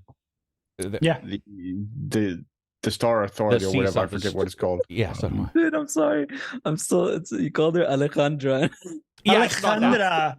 It's not that. It's not that. Alejandro is a guy's name. I don't know. No, I don't. Well, Alejandra is legit. It's it's a real name. It's legit. We could go with that. It's just tickling my funny bone. I loved her, by the way. She was my she was absolutely my favorite. She was the only one that wasn't like EPA, you know? Yeah, she's dope. Yeah, and her story when she started telling you, I mean, let's be honest, it's not great shakes. It was just enough though to me. Oh, let me tell you something that happened in my Starfield that I think is awesome. And if you don't like Starfield, I just don't care, because this to me is probably one of the best storytelling moments I'm ever going to have in a game. And that's, I did 3 N+ games just recently, sort of not one after the other, but I did some questing, N+ questing. And I don't want to spoil it, but the N+ games made sense. So by the time I got to the 4th N+ game, I was like, this is Event Horizon. What is going on? Each one built on the story of the other one in a much, even though they did somewhat, in the past. This was just a perfect. It just seemed to happen at a perfect pace. And by the time I got to my last N+ game, the one I'm playing now, it's weird because it sounds weird, but sometimes I'm like, am I in the last N+ game? Does this person, are they there or are they not? Oh man, it hit dope. Perfect. Yeah, because there's enough of them that you might not ever get this perfect lineup. And I got good lineups, but this time it was perfect. Like I was playing it and just sort of at my chair going, man, like they have a good idea with the N+ game. And I would love to see more RPGs. I would love what to see would be more cool RPGs as do well something like if that. their personalities changed based on the universe. Like you almost like roll a dice and you could get like an evil Sarah or something. We can't talk about N+ games. We but can't talk about that stuff does happen currently, Johnny. Just so you know, in some of the N+ games, that does happen. Did you not know that? Okay. No. Have you N+'d at all in Starfield? No. Okay. Yeah, we'll just say that I didn't know it was that interesting. Okay. Bro, there's some that are like... You got my interest. There was one that I got, and right away I was like, what in the hell is even going to happen? Like, how am I even going to... Yeah, there's some mind-blowing ones, and then some very... I told Abzi, some of them are very, very minor with changes, and some that are very, very, very big. I don't know about you guys. I feel there's a RNG for what you get. That's my personal belief. And that the generic one is like 50%, and all the others share the other 50% chance of coming up. Because a lot of people I know get the Genero one first, or maybe second, but it's not as... I don't know. It doesn't seem to be as often that they get the so you might not ever know 2 or 3 about the cool ones if someone didn't tell you. Like, we'll stop there. But anybody else N+ that game but me? Yes. You did? You N+ it? How many have you done? Just 1 or 2? No, you said you liked the game more after the N+. Yeah. Okay, gotcha. All right. Without spoiling, we'll talk about it we'll talk about it in the Discord. Abzi, did you N+ Starfield yet, or did you just stick around? No, you can't. Stuck. You can't. Yeah, I'm sorry. As I open up that wound. So Abzi, how's Starfield? Yeah. You're like, I'm just at this point. I took a break. I'm waiting when creation kit and DLC and shit comes out. I'm just gonna make a new character, start fresh. Yeah. Hush Al Ghul, $2 super chat. Johnny, you have to do 5 N+ games to get it. No, you don't. But it can feel like that. Yeah, shit, man. Shit. Moving on from there, what else do we got for news? I put some stuff in the actual title that we should cover. Actually, I just covered those. Oh, you know what I did want to talk about just a little bit? The Game Awards. I saw something from Josh Sawyer, who made Pentiment. Right. And his Twitter confused me. I think I understand the complaint, but if it is a real complaint, I'm surprised more people aren't. Why we're not hearing about this. The complaint that I read on Twitter is that the nomination window for games wasn't over for another week, and yet they announced the nominations already. And he stated something about Pentiment. We know that there were some issues with Pentiment and timing and stuff. Has anybody else heard this complaint? So basically what that means is, let's say I give you guys a vote on something. I said, we're going to change the podcast title. Give me your idea by Friday. And on a Tuesday, I announce that we've changed the name. Yeah. Is that... I'm not calling into question what he's saying, because whatever he's complaining about is real. Is that real? You guys know if that's... Because I would... There's been controversies around the nomination process in the past. I don't remember the specifics of that anymore. Yeah. Because I haven't... But it might have been just like they looked at that week and they're like, is there any game worth like even nominating? Okay. So I read it as they had the choice to give their votes, and they still had a week and the nominations were already announced. And the reason why I have an issue with that is because I might not make my... I might want a couple more days to play a game or to revisit. Or to vote, yeah. So if I say voting is done on Friday, Friday's when I should take the vote. Yes, of course. Can you imagine announcing the presidency and being like, okay, election booths are open until Friday, Tuesday. You're like, KARAK-'s president. You'd be all, or anything. Like they should stick to due dates. Yeah. Yeah, or like you choose when to stop the voting because the results now look pretty favor good. You? Yeah. I don't know if this is, again, I saw it and I tweeted and I said, I was busy reviewing a game, but I was like, hey, can somebody like I'm trying to wrap my head around what this is. But then what Abzi just said might be more along the lines, which is that all the votes were in already. Or that, yeah. And they had but I still don't know if that fits exactly what you would want to do. I just think if it's what I was wondering, you would hear everybody, you would like, it would be huge. So I think you're maybe more along the lines where it's like, okay, we've got our answers and nobody has That's really weird, or it's like really sus, because Jeff was saying there are like 120 different global outlets that they use for the nominations. So the fact that it's coming out early, I mean, surely at least one of those outlets didn't get the vote like until last minute, because it happens all the time. Yeah. I don't really know what that would mean. That's weird. Turnoff says KARAK would be the only one in line to vote. Yeah, I would show up on Friday. That is my way of doing things. I mean, like, Abzi can attest. Well, I gave you some stuff early, but a lot of times when a review embargo was due on Thursday, I do like the, not rush, but I like the energy. And a little bit of that, hey, you got to do a good, you got to cut this, you got to do a good job. And I think with voting, I would do the same thing. I'd be like, hey, man, if you're saying it Friday, expect to get mine, maybe on Thursday, but you're not going to get it on Wednesday. Friday morning. Yeah. 12:01, where you're doing the AMP, or you're doing the East Coast, West Coast, and you guys get daylight savings. Abzi shows up for a podcast a full hour early. Hey, you still sat through it. You still got all the way through that podcast. It was late at night for you, but I appreciate you sticking through. Anyway, so that popped up. I just thought that would be cool. Next thing I want to talk about, Suicide Squad. Did you guys see the insider video of Suicide Squad? What did you think? No. Silver, no. Johnny, yes. Abzi, have you? I skimmed through it. Skimmed through it. Okay, go ahead, Johnny. What did you think of what you saw? Love the enthusiasm of the people. Right, the director was like, "Dude, we have this vision. Love it, love the enthusiasm." The gameplay, I'm a little bit less convinced about. I thought it looked cool. Decent. It looked fluid, and overall, it looked fine. Like if you look at it in isolation, I think that looked good. But I think the problem is, it doesn't seem that different from a lot of other games of this type, live service type games.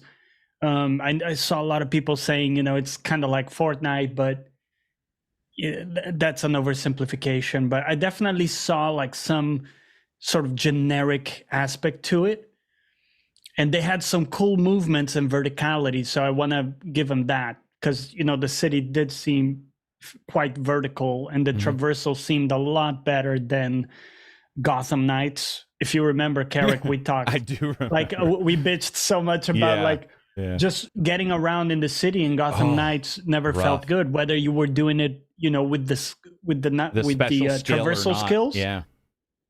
Like they were all pretty terrible, and then even the bike was weird because it was a slow-mo bike.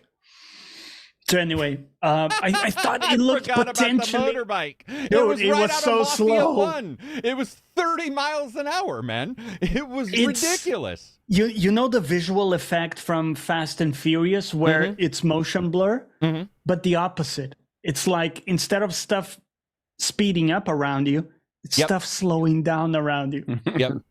But I thought for a co-op game that looked potentially fun. I could see myself jumping into that. If you guys told me, listen, let's jump in there, try out the different heroes, have a blast.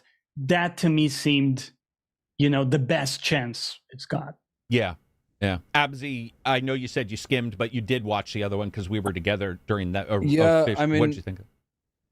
It looks pretty fun, but I don't think I'd pay like full price for it. I think it's gonna be one of those games where it's like, let's go in, do a mission. We're just gonna kick ass, kick some bad guy, But it's not going to be like anything of substance where it's like, oh, you know, I'm in this and I'm going to play for hours and shit. So I don't know if I'd pay $70 for that, but I don't know. It might surprise me because the moment-to-moment gameplay that I've seen is looks kind of pretty fun. It just depends on how it controls. I mean, we had Spider-Man 2 and the traversal in that is phenomenal. Do you think, you know, I've seen similar movement to that with I think it's the one with the color hair, the purple like or she blue hair, uses grapple shit or whatever. So are they going to be able to match the feel? You know what I mean? Or are they going to fall short? Yeah. I mean, it's going to sound weird, but I was seeing the trailer and I didn't see a ton that looked different to me. If that makes, like, it didn't look like what was it, a year now or whatever out? Maybe it's only 6 or 8 months since we saw the last one, but I was like, okay, it looks like pretty much what we saw, which looked like it could be fun. That's pretty much it. Yeah, exactly. It could be fun. Yeah, it could be fun. Yep. I do think that we all prejudge so easily, right? We prejudge if it's Red Dead 3. Because we get red flags. Yeah, but we also get the opposite, which is too excited. Green flags. Yeah, I didn't know what else to say, but that's exactly right. Yeah. So we got like red flag is like, oh, live service currencies, shit like that, you know. Do you know why I think I'm just taking a wait and see on this? Because I was completely wrong on Avengers, and I am okay with. I know that, like, if we did this and I fucking put the title, you know, Suicide Squad looks like Guardians shit. of the Guardians. Galaxy. What I said, Avengers. Avengers. You were right on Avengers. Not Avengers. I was right on that one, but I was wrong on Guardians, and we could get like more viewers. You could get more interaction if you're just hammering on stuff. But it's like I do remember hammering on Guardians and then playing it and going, okay, well. Yeah, that's, you know, and it's happened with other games the opposite way, unfortunately, too. But for me, I'm just sort of like taking a step back, and I saw what I saw. It looks somewhat fun. Did the characters excite you? Because you're a DC guy, aren't you, Karak? You like the DC stuff. I don't know comics as much as Silver or most people. I jumped into them late when New 52 started because I liked the art. Yeah. I did buy books by their cover all the time. If I saw a New 52 cover that looked good, I'd buy it. You know what they say? Always judge a book by its cover. By the way, I did that with CDs too, like music CDs. Absolutely. If it had a banging cover, I'd go, dude, I'm or movies or TV shows on Netflix, like going through it and being like, oh, this looks. Absolutely. You see, like, you know, a martial arts move and a zombie, and you know, that's somebody like, blown away. Dude, this looks, and then it's a stinker. And it's a stinker. It's fine. It's fine. It's terrible. But the physiognomy of start screens. Oh my God! Please don't. I'm gonna have to do another one of those. I've done so many of those already. But does it excite you to be like, oh, I'm gonna be Shark Guy and like be fighting Superman, or you know, I'm gonna be.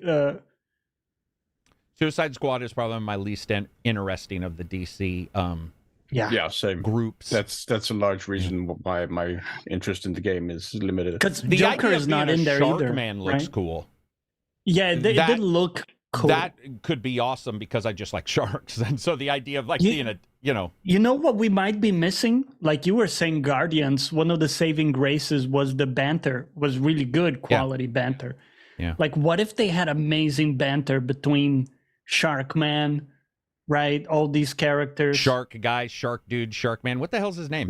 Man shark, dude shark, bro shark. I can't remember. Where the his fuck name. is he even from? Like, what villain? I don't know, man. King Shark. Thank you, Doom Reaper. Because everybody else is teasing me for calling him Shark Dude. But I mean, that is what he is. Shark Guy. Yeah. Is the Joker in the fucking thing? No, I don't believe so. I didn't see That would actually maybe making him a more interesting character if his name was Shark Dude and he spoke in surfer slang. That would be awesome. TNC Surf Company, the old days, wearing the jorts that had the gnarly, rad, smoking. Totally bodacious. And he traverses with a surfboard. Like a little bit like Silver like Surfer, groovy. but maybe that would be sweet. See, we just made a better DC character. But Suicide Squad's probably the lowest, on that group of like guys that I look at where I'm like, I would agree, man.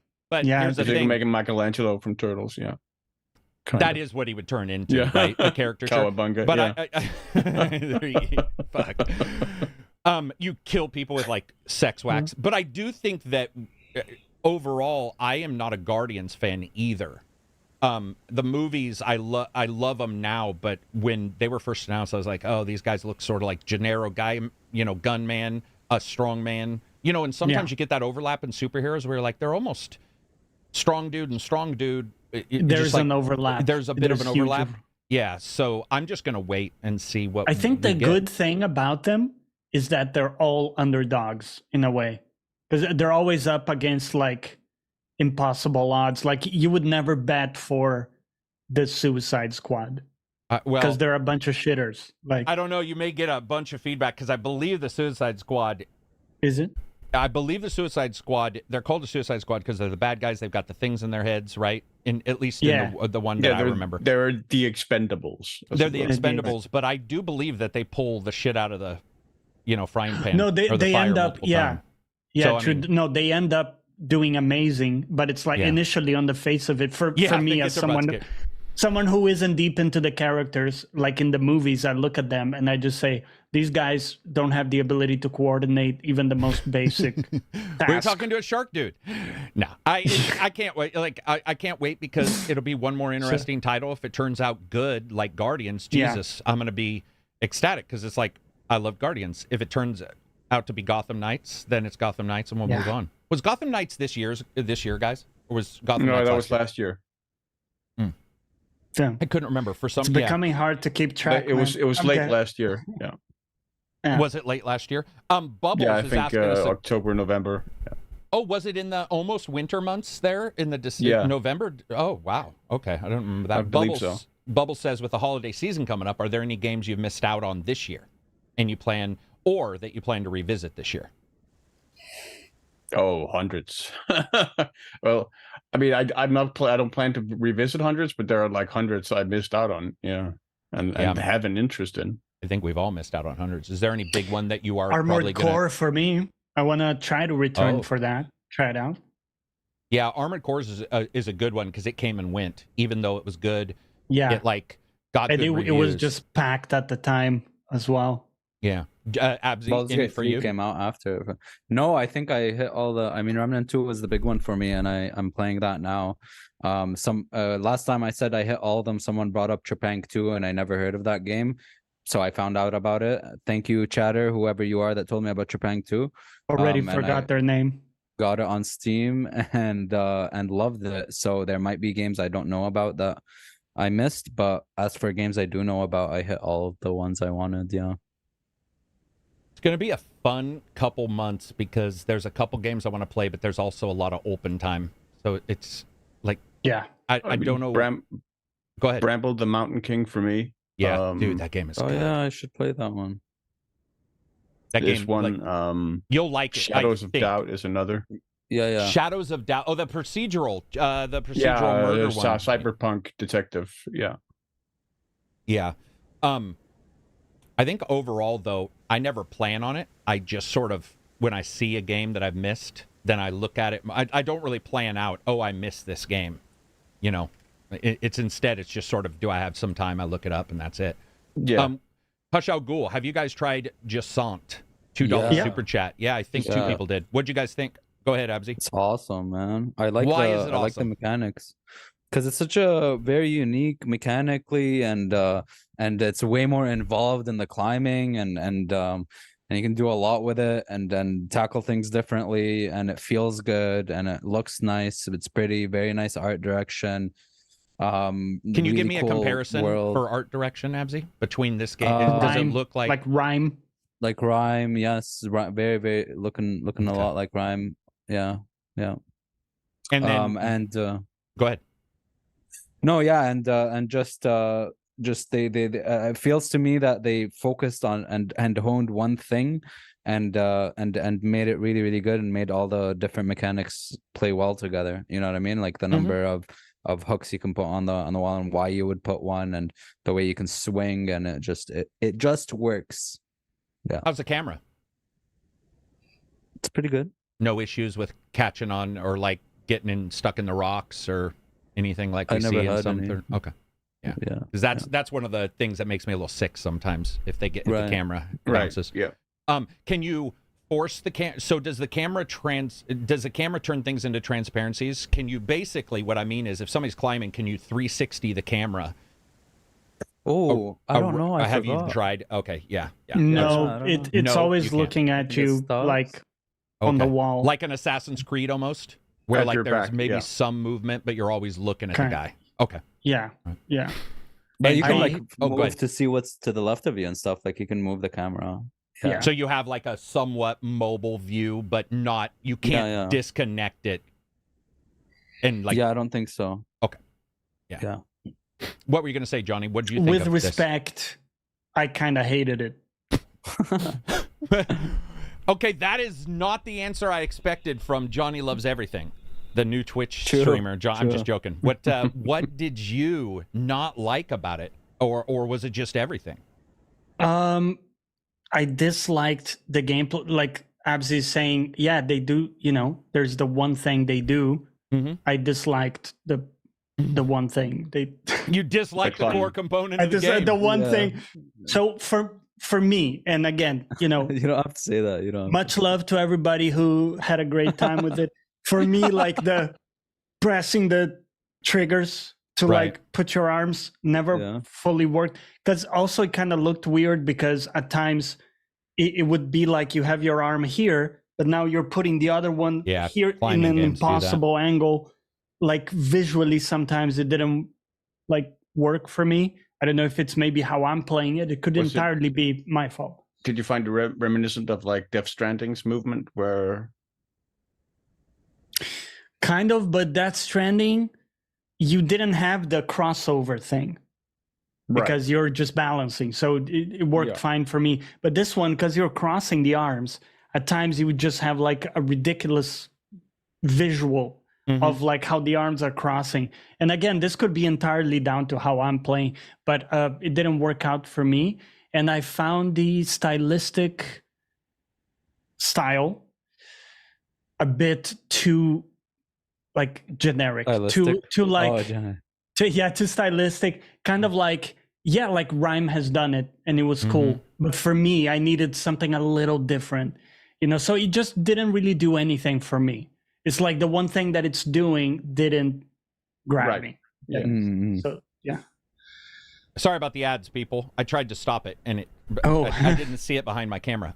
So I do have an issue with those stylistic graphic games where, especially when their palette they're like a little desaturated, there's a little fantasy, and then sometimes they look too rough for me, I guess would be the easiest way to describe it. And I did look at this and thought maybe that's where I would be, but I originally thought Borderlands was going to be that way and ended up liking Borderlands a lot. So, I don't know.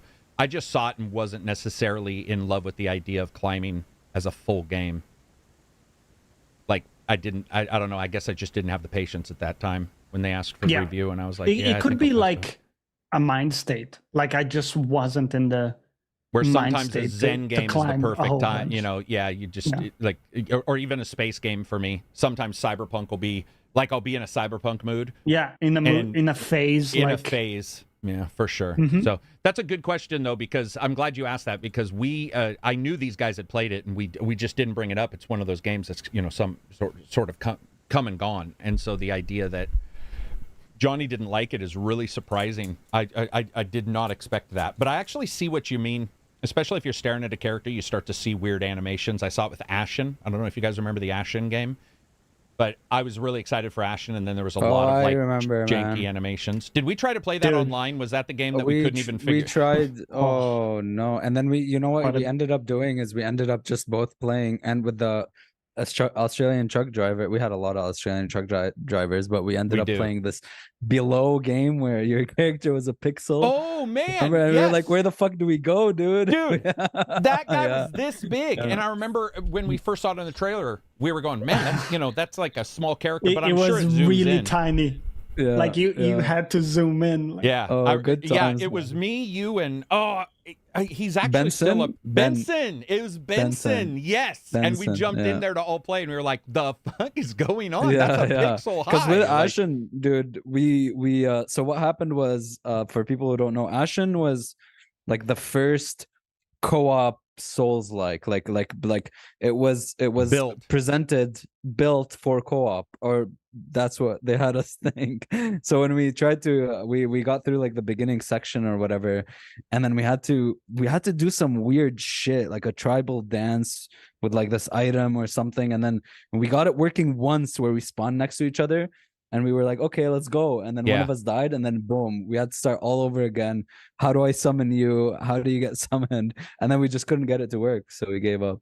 Yeah, I gotta ask Derek to come back on, because he's not working for Aurora 44 anymore, and I'm pretty sure he's still in the biz. But I'd like to have him on to ask him like what they liked from that and what they didn't. I think the big issue with Ashen too, I don't know if you guys remember this, their publisher switched gears about 2 months prior and took it off Xbox Game Pass. So originally it was going to be a Game Pass game, and people, I mean, me. Oh yeah, I remember that. Yes, we were like, oh shit, it's going to be a Game we were Pass like, game. What the hell are you guys doing? And I don't know who made that try. I'm sure he would talk about it now, but at the time I was just like, oh, that's a bad move. Like, not saying your Game Pass and going is one thing, but remove, a lot of people are, even back then, were looking at Game Pass and going, hey man, this looks like it might, even if it is rougher. And admittedly, I think that was sort of a mistake. I think I think it's on Game Pass now, or maybe even came later, but I can't remember. Was it Epic maybe or something where it's maybe they got money from it? Yeah, they probably got maybe. Well, Jay Richardson says he thinks it was on Game Pass at launch. I feel like I'm not going to say because I'm I didn't sure. buy it. I'm not saying I'm absolutely right, because I got review codes. Oh, okay. Yeah, that's true. Yeah. You can go look, but there was something that happened in the first 2 months, because I remember talking to them about it on email. So if it wasn't coming off of Game Pass, maybe it was that it was going to be on multiple places. I don't think we would have an issue with that. I seem to remember it coming off that discussion at the time. Yeah, there was something going on, because I think we even talked about it in here. We did. J Glenn 888 $10 super chat. Thanks for the recommendations. I played both Alan Wake and Control. Didn't hear much about Quantum Break. Thoughts on whether Quantum Break holds up?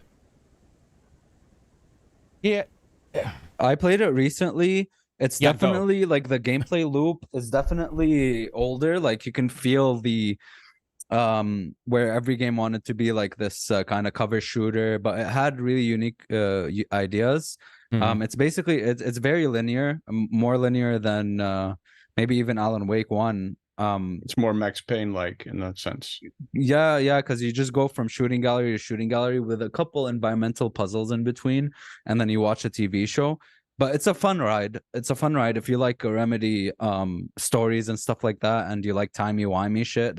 I think they handle time travel pretty well, and I think it has an interesting concept of being able to make huge junction choices and finding stuff in the world that affects the TV show episodes that you watch afterwards. It was a mess when it came out, but it's been patched up, and I think it's well worth playing as an aside, I guess. But it had so many tech issues. I remember they had done I don't know if you guys remember, but they had done a super low resolution original and then upscaled it in their own version of upscaling, and it was a blurry mess. It was just a mess. And I had a lot of bugs with that. A lot of people were mad at the show. I actually sort of dug the show, but that's just I didn't really have an issue with the show. I think that was the highlights actually. So do I. It felt like a were really thing. good. It felt like a different. It's different. It's different than even Alan Wake is more mixed it in. That was more like here's a show on the side, and I thought that was pretty cool. But but on my 2080, like the system before this, I couldn't get it to run 60 FPS maxed out on a 1440p monitor. So it is still like it's heavy. Wow, it's a heavy game, crazy. Yeah. It's a good question though, and people should. It is part. What would you call it? It's like a side. It's like a side story. I mean, It's connected, but not connected officially. But it's its own thing. It's like a hint connected, like Hatch's door, basically, and you know what I mean, because it's a hatch, it's a door, and you'll see stuff in Alan Wake 2 that is referential. Absolutely. Like you know what I mean. It is pretty much connected, but they skirt around the IP ownership. Like they literally go like, "Hey, it's right there. This is it," but they don't outright say it. Yeah. We're asked a question. This is a patron super chat. Thank you very much for patrons supporting the channel. He said, Russell and Jimmy says, "What's the dumbest thing you ever tried doing?" What's the? Let's change this. What's the dumbest thing you ever tried doing that isn't a felony? Okay. Oh shit! I thought it was a great idea before it was cool. By the way, God, here we go. Keep talking. To eat a spoonful of cinnamon. Oh, dude. This was super young. I was 6 years old or something like that, and I loved cinnamon, but on stuff. So I thought, wait a second, why do I have to eat the bread part? You know, or the biscuit, whatever. Just fucking. You know, just give me it in a spoon. And then I understood. And I understood why people put it on stuff. Dude, instead the of, idea that you said that is like, it's almost like saying, well, butter's on toast. Why have the toast? Yeah. I'm just going to have a fucking half a brick of butter. I love it. Yeah. As a kid, it makes you know sense. how like you have glazing on like different things, like for sure. donuts or whatever you may think of. I used to think as a kid, like, dude, just give me the glazing, donut. Just give me the glazing. Just give me that is concentrated such a kid sugar thing to do. Yeah. That is awesome. Do you have any Absy? Yeah. You have anything you can talk about? Yeah. Here we go. I some Absy lore. Let's go. Oh no. I was with my girlfriend at the time. And I decided to get a little bit playful. She wanted to do something. You might guess what it is by what I'm gonna say next. I thought it would be a good idea to put toothpaste on my not what I expected. Wiener schnitzel. Yeah, and at first it was okay while I was applying it, and then after a moment of coldness, it burnt me like a mother. High fluoride toothpaste for fighting cavities on your pec. That was the most painful thing I've ever. The harsh reality of it hit you. The real question: like, did you still commit to the action, or was the action called off as you were? Oh man, yeah. I did after like a bit, but after a while, but it still stung, man. So. Dell says the average IQ on the show is like 3. Absolutely. Even though, again, we are talking about being amazing. Kids. But hey, man, I was like 21. Okay, I was. Dude, yeah, like come on. It's happened before where the offer comes up for something, and then your brain goes, "Let's MacGyver this." And of all the things in the world you should not MacGyver, it's that. Yeah. What were you saying, how John? like stuff seems like a great idea at the time. And then immediately after implementation, you go like, should have backed out of this project. It was very immediate, yes. So, yeah. It was very immediate. I mean, I thought, kill 2 birds with 1 stone. It's in the morning, like she hasn't brushed her teeth. That seems like the... Or you think like it's private parts, so this will taste better.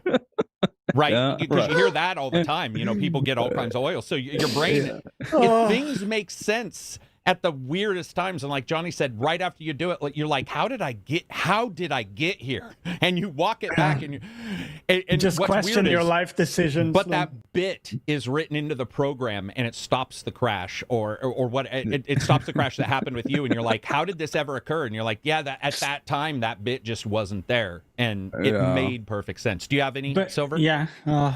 I have too many, unfortunately. I think the one that immediately comes to mind, I think I may have shared before, but when I was in my teens, we had a bike race I was in, and it wasn't an official thing. It was just basically friends racing bikes. and like around on a stage we kind of mapped out ourselves, and part of it went through this street where they had sealed it off so the cars couldn't come through, so that you had to like navigate through. I forgot that was there. I made a breakaway from the others, full speed, didn't look ahead, looked behind me to see where the others were, and I crashed into that thing, solid steel at like full speed. And I went flying, landed on the asphalt, broke my leg, clean break all the way through. Okay, well, it's a little better. Yeah. And I remember trying to stand up and like putting weight on it and just feeling the bone go. Yeah. Yeah. Nothing worse than a broken underneath bone. me going, whoops. That's supposed to happen. I can see the back of my own knee. Something is wrong. Being really, really grateful that I was wearing my helmet, because there were like all along the asphalt, it was these tiny little pebbles that were like almost needles or like sharp, blades like almost. Crackly. That would have cracked my head wide open if I hadn't worn my helmet. So yeah, I just went flying, and I felt unbelievably stupid appropriately afterward. And it was kind of gnarly watching my leg afterwards, because it was like a cartoon with the swelling. It just basically made this bump, like that. Yeah. Like a Popeye's bump strong in a cartoon. arm. Yeah, I know exactly what you're talking about. Yeah, that's awesome. that looks really gnarly. That was one of the dumbest moments of my life. For ours, we used to always go investigate drug houses when I was younger. They would be condemned. And so you'd go investigate drug houses. And it was super dark night, super stormy, and we were trying to scare each other. And it was Roger and I. We go into this house, and it's super dark. And I was like, I bet you can echolocate like a bat in the darkness. So I started going, boo, boo, boo, and closed my eyes and walked into this place and tore. I was wearing flip-flops, which I just still to this day don't know why I was doing. And I tore the toenails off of my right foot by putting it down next to a piece of wood, a cabinet.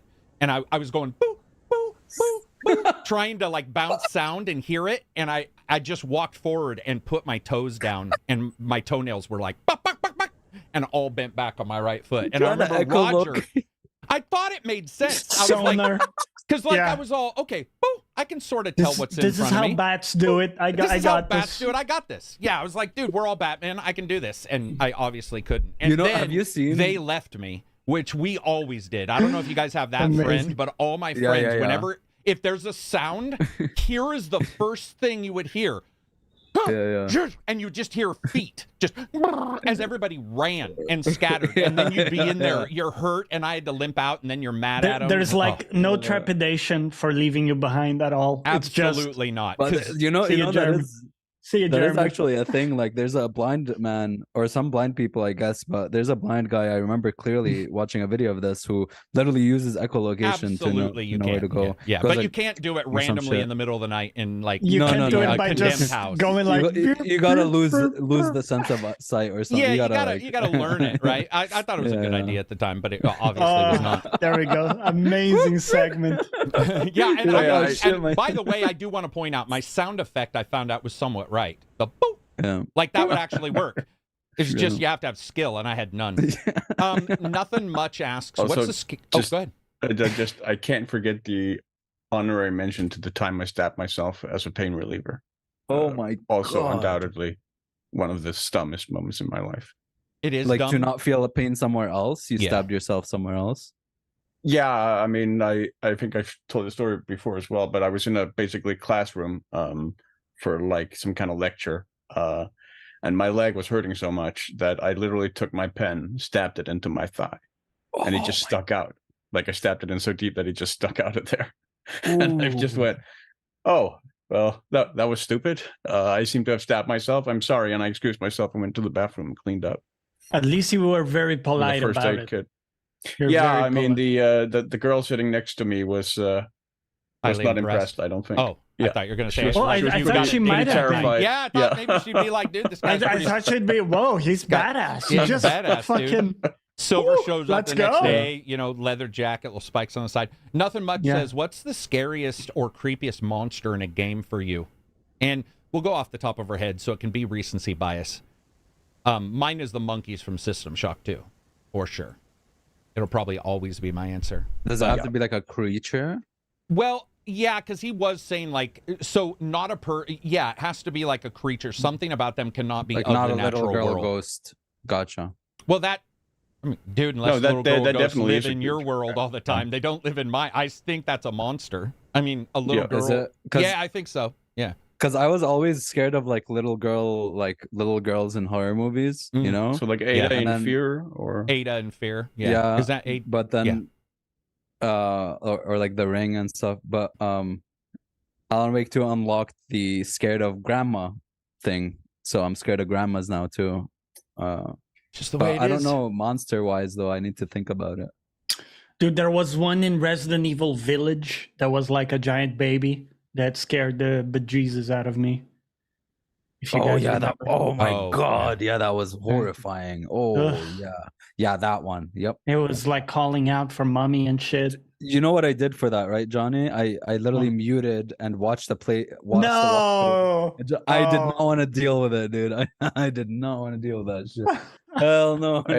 I had definitely mirror Karaks with the System Shock monkeys. So I think probably mine would be Doom 3 had these cherub kind of insect enemies, like babies, that were really, really unbelievably, like they completely creeped me out. Yeah. Yeah. Doom 3 in particular, I think, had some good monsters. Some good side stuff that Doom 3 was like darker, right? It was Doom like 3 was I thought it was definitely, and also Quake. Is it Quake 4? It was also it relied a lot on lighting and darkness, so you had to walk around with the flashlight, and you had to use the flashlight like separately from. What a different game! Damn. Wannabe Dev says the librarian from Metro 2033. Oh yeah, Metro also had those gorillas. Alma in Fear. Thank you. Go ahead. In the Metro 2023, there were those gorillas as well that were scary, but you could literally it was such an awesome design because if you like stare them down and you act confident and you just stand up, they run away. So every time some gorilla comes at you, you just gotta look at it. That's how you get through that level. What the fuck? I never knew that. Yeah. I was streaming at the time, so someone in chat told me, but no way. It's really cool. Yeah, man. Yeah. Wait, so you just literally stand up in front of them? You just have to stand and look at them, and then they run away. Huh. Yeah. So interesting, because I bet you so many people just don't know that. Right? No idea. I just ran like a bitch. So many right? don't. Like my friends when I was doing echolocation. You bastards are just running away. Yeah. Snarks Gug, I think, says, "What's the most gamer thing that you've ever seen?" And I can't say I saw it. I smelled it, and this is just the honest truth, and this isn't the way it is anymore. The idea that gamers were a little bit more antisocial back in the day was true. And I remember going to an opening, I believe it was for Halo 1. Might not have been a Halo 1, but it was for a shooter. And I went to a GameStop, the midnight thing. And it was the worst gym locker smell, rank, unwashed. And I remember thinking to myself, man, don't ever, ever, ever be that person. Like it not taught me, but I remember walking in going like, whoa. And by the way, I'd been doing martial arts for I've smelled gym, smelled BO, smelled some other stuff when you get in a north-south position. Like you smell stuff and you're just like, okay, it was bad, because antisocial people don't really take care of their hygiene as much. Yeah, and at that time, this is just the honest truth. That is really true at the time. And you hear the stories, nerds were treated bad for reasons and that were unfair and stuff. But this particular situation was just a combination of just really unwashed people. And the only other time that's come close was PAX Prime.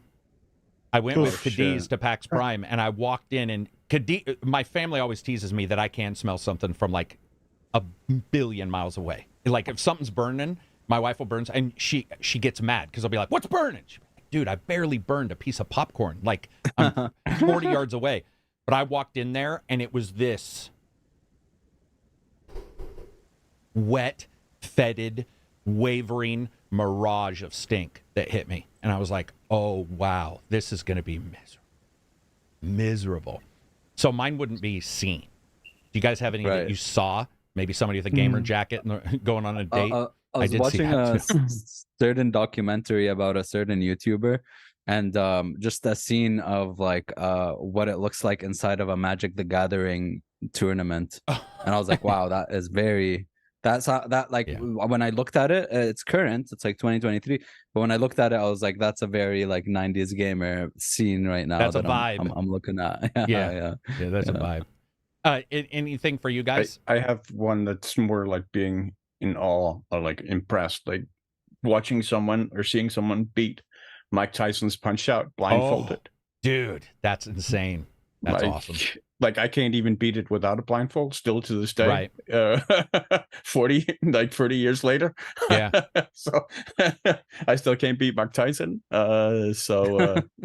Seeing someone do it blindfolded, like through the entire thing, just because they memorized the pattern is like that's impressive. That's awesome. Wasn't it Brooklyn Nine-Nine where someone was like, I don't know how to beat this guy in Mike Tyson Knockout. I think it was the bottle episode where they were interrogating the dentist, which is one of the best episodes in that show. Considered one of the best episodes ever for TV. I don't know if it got an Emmy or whatever, but I know that you're talking about the black, almost psychopath dentist. Yeah.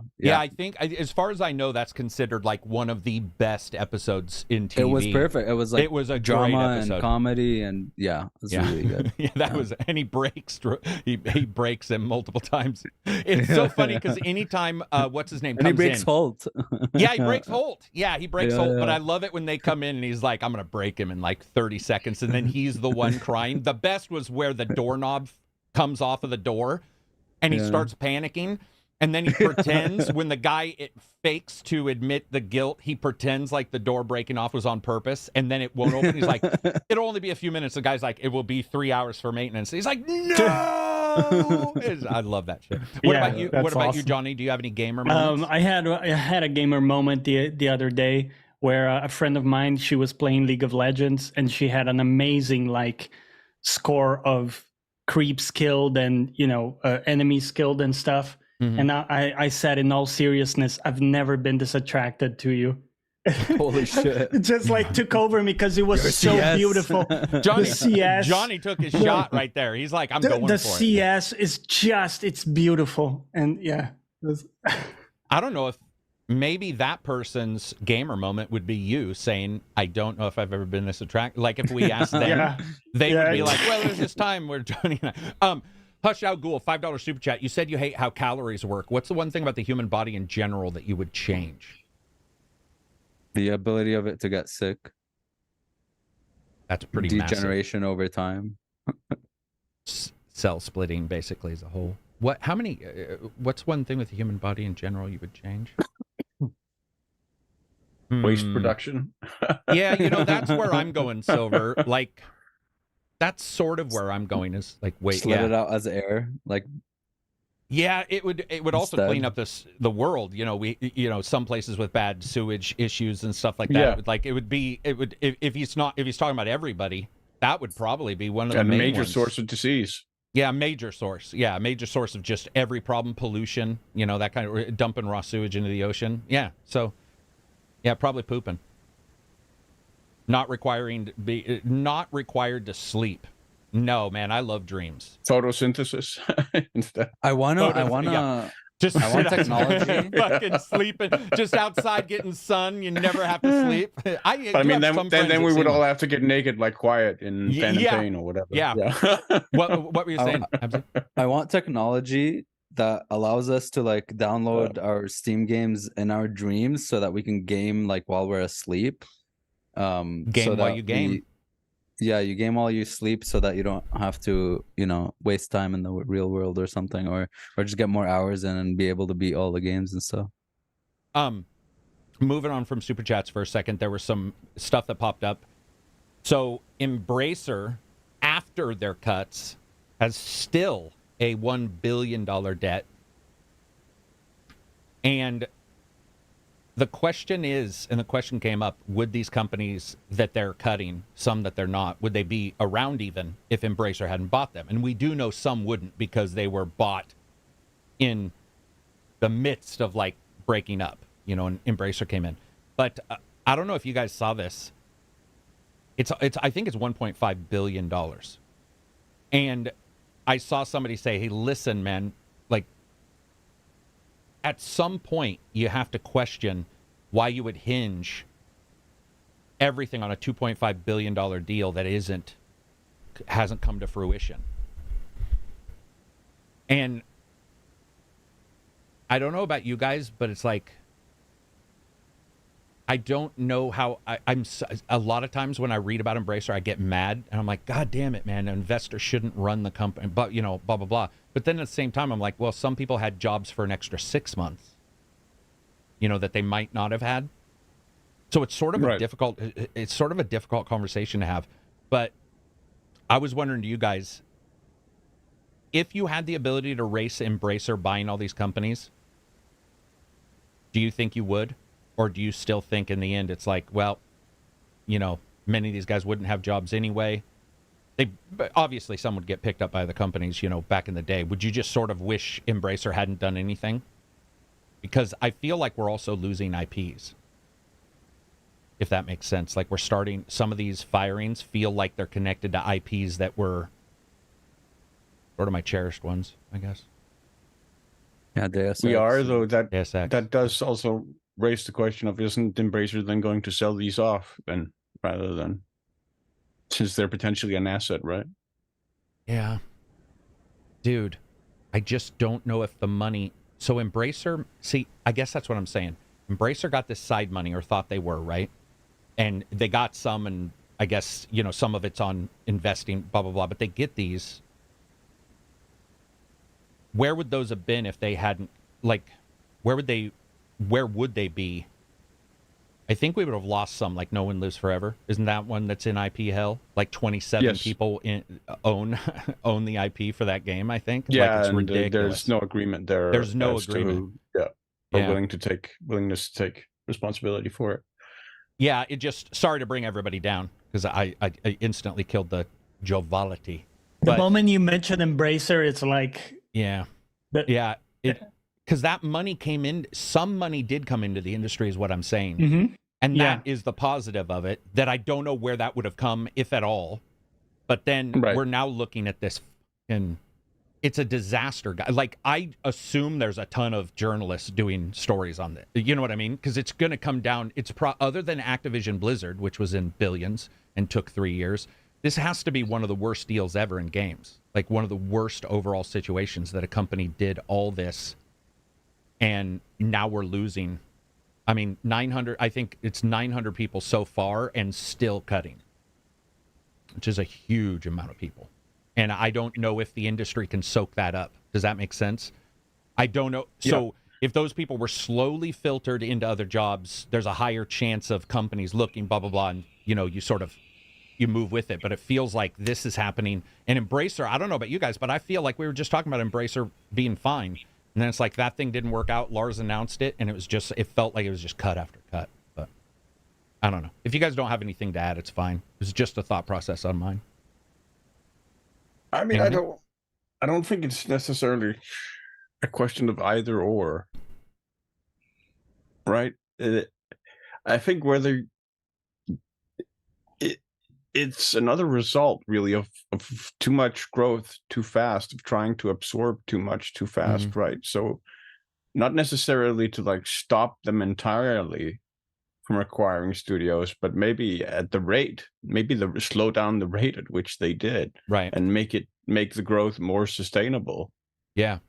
Are you saying almost? So you know how they jumped on Activision and Microsoft? Maybe in a way, it's not just about the size, but it's like if this is happening a bunch of times, somebody should have looked at it as well, right? Yeah, like, and also just the rate at which you acquire stuff and the speed at which you grow is not unsustainable. It's going to catch up to you, and then you're going to get a crash from that. Yeah, it just sucks, man, because I feel like there's probably 3 or 4 IPs we don't know of. Now we know KOTOR is pretty much, a done deal. He was asked to give a quote or whatever, I think it was this morning or yesterday, about KOTOR and the remake, where is it? And he said, I always make headlines when I say something, and so therefore I'm not going to say anything. And then you had other people saying, no, it's not being worked on, but it's also at other companies, and that is being worked on. If it's being shuttled and actively moved around, that is in some way still in discussion. So it's sort of difficult to know where it is. If it's like absolutely ceased. If it's still being shuttled to other companies or there's even selling it, that still means that there's some interest. But KOTOR, Deus Ex, they own the IPs for everything. Like almost any company. It feels like if I say an IP, there's a good chance Embracer currently sits on it. Would you guys want a Sony to come in? And let's say anybody. I just want those games, Yeah. Yeah. And the employment is the side effect of that, is what you're saying. You're like, fuck the employment. No, you're saying, but like, what, half?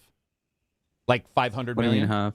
Well, so let's say, or that would be a third. So it sounds like it's about 1.5 million debt. So billion? 1.5 billion. Yeah. So you maybe like come in and buy the IPs, or would you say you'd rather have like them buy the development studios? Would you rather have like Sony take the IP and use Insomniac, or what? Oh, that's a good question. Yeah, that's sort of what I was getting at. Is like for the Lord of the Rings IP, yeah, probably someone good to buy that. Someone awesome. Yeah. But for like Deus Ex, maybe buy Eidos, or some other immersive sim aficionados or something. Make some good work with it. I don't know. Yeah, I don't know who would even dip into immersive sim at this point who's not an indie. So just feels like there's so many IPs that they're on top of that no company can soak it up. I mean, you could say Microsoft could soak it up, but I think people would just be mad about it after Activate. Microsoft probably needs to give it a little time. Who knows, though?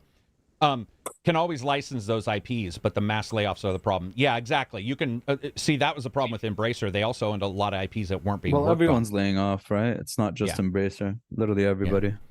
Yeah, it's a crappy time. Sorry, guys. This is the last podcast. Got to lay off. And some of you were saying, the people are linked to the IPs in a way. So like the people who created those games prior, they have a lot of the knowledge, the know-how about, what it's like to make one of those games in such a way that if a completely new group now takes that on, be a completely different thing, right? So it would be maybe the same thing in name only. That reminds me a little bit of like, is BioWare? The discussion we always have. Yeah, true. Yeah, just the transformation over time. I saw somebody say this. I don't know about you guys. Did you guys think Dragon Age Inquisition was well written? Yes and no. It was well written in places. There were parts that I thought, like the parts in Orlais, at like the intrigue at like the Orlesian court. At the court. Of course. That was pretty good. That was interesting. Right. And then there were other parts that, like most of the stuff with Corinthiax, is that his name? Or I don't even remember the main villain. I don't remember his exact name, but it was something along those lines, I think. Like the Blight guy. And you don't think he was done well? I don't think he was particularly compelling as a villain, no. But there were parts of the game I thought worked, and then I agree about the court one. Abzi, you were saying you agree too? The court, all the court intrigue and stuff. That city was and pretty the choices there and stuff like that. Does it sometimes feel though that was written by different? It sounds so weird, but it was such a difference in that gameplay. But it could very well have been. Yeah, it felt like it was written by a different team and a different writer. It's like when you get an episode in a show like with a different director or something, and it's far better or far worse than everything else. Yeah, and I mean that does happen. Like the skill, not just the skill, but maybe somebody comes in with a fresh set of eyes, kind of thing. Yeah, just sort of. Moving on. Well, unless anybody has anything else to say about that. I am impressed though with whoever this guy was, the director of the Phantom Liberty. Apparently, he was a director in Dragon Age. Whoever that guy is, I like his work, because Phantom Liberty was awesome. I think he did some good work there. So yeah, I think he worked on it. I think Phantom Liberty was better in almost all ways than the main game. Yeah, yeah. Yeah, 100%. You know how we always joke about like Assassin's Creed good DLC, Far Cry bad DLC, and it's weird because Cyberpunk is like not the main story, at least to me, is like meh. Which is like weird because it's like Keanu and stuff. Not that no, I love weird, Keanu was like the best part of it. He was he could, but he doesn't improve the story. Is what I meant. Was like we paid this guy, didn't improve the story, and then you have Idris, who I also don't. And this is just my personal opinion. I didn't think he really improved. I thought. I don't know if he really improved Phantom much. I don't know if it was because of him, but I loved him in it. I think he nailed that role. All right, that's fair. That's fair. Yeah. What else do we got here for subjects? Let me look through our list. Unity is adding generative AI. I think we've talked about this before. Unity is Unity. I don't really have much to say about Unity unless you guys do. That's the the game engine. They're adding some kind of AI component. I'm not as against AI as everybody else, but we're so far, like, until I see how it's done, like, until we sort of won't know the impact. Wannabe Dev says, what's an area you feel games are better at expressing than other media, including shows, movies, and comics? I mean, the interactivity, bar none. Yeah. Okay. The ability to put you in the shoes and give you a perspective of someone else. So you can get like games like Before I Forget about an Alzheimer's, somebody who suffers from Alzheimer's, and sort of present what that might be like. Or a game like Bury Me My Love, which sort of gives you a perspective of like the migrant journey from like Syria to Europe. It can inform all of these perspectives through an interactive form in a way that other media cannot. And I think that is the greatest asset of the media. Abzi? Yeah, I think there's two things. I think like one of them is the ability to not only, for example, engage with the, like you see a character and you're watching his story, but with games you actually the gameplay lets you be in the person's shoes and go through the trials, feel the challenges that the protagonist overcame. And also another really good example would be like Alan Wake 2, where you can combine multiple mediums and put it in one package. Like, true. Combine like That's novel true. with TV show, with music, and have it all just translate and complement each other for one big story. Yeah. What about you, Johnny? I think in the same way that books are able to show you the character's thoughts, compared to TV shows where that doesn't happen, right? You never hear someone's thoughts in the show, but you get that in the book. So it's kind of like an extra layer of insight.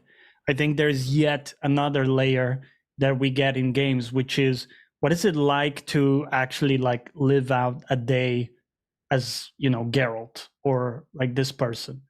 Well, you're running around, you're finding people, you're helping out people, you're doing so there's something about the lived in, kind of what Abzi was saying there, that it's like you get a feeling of what it's like to be that person on a regular basis. I read a lot of first person novels. Yeah, like Battlefield Earth was for Sultan Griss, first person Chris Snow from Choice of, those are no, I mean novels where they're written from a person where you do hear their thoughts and stuff. And so I get what you guys are saying, but I'm not saying books are anywhere near games in that, but I do think that sometimes if you don't read a bunch of those, you may think that games are the only place where that happens, where books, especially well-written ones. Dean Koontz's Christopher Snow series is really good for the manic. I don't know if you guys have ever had this, but like, let's say you go to the store to buy something, at least for me, while I'm buying something, I might also be thinking about 1,000. Your brain is like, oh, that I like that label. Hey, she's cute. Oh, I can see myself in the reflection. Your brain is like, blah, blah, blah, while you're getting the Campbell's soup. And he's very good at giving that idea of a person in a panic when supernatural things happen. So I do agree with you guys that games are obviously allow you to do that. But one thing that's different is I don't know if I agree with what Johnny just said, but it's weird. You just said you get that lived-in feel of what it's like to be Geralt, let's say.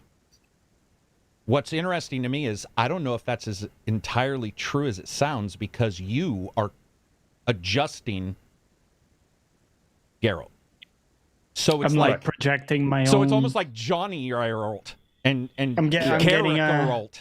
You know what I mean? Yeah, I especially don't with know any games with other way to choices. say it. Yeah, but I guess that's the interaction, is that we would all have a different. What do you call it? We would. So that is the interaction. Yeah. So, but in a way, that's a really personalized projection Geralt of yourself, right? If you get yeah, because like I which might is pass also up a story that you wouldn't pass up because I'm not.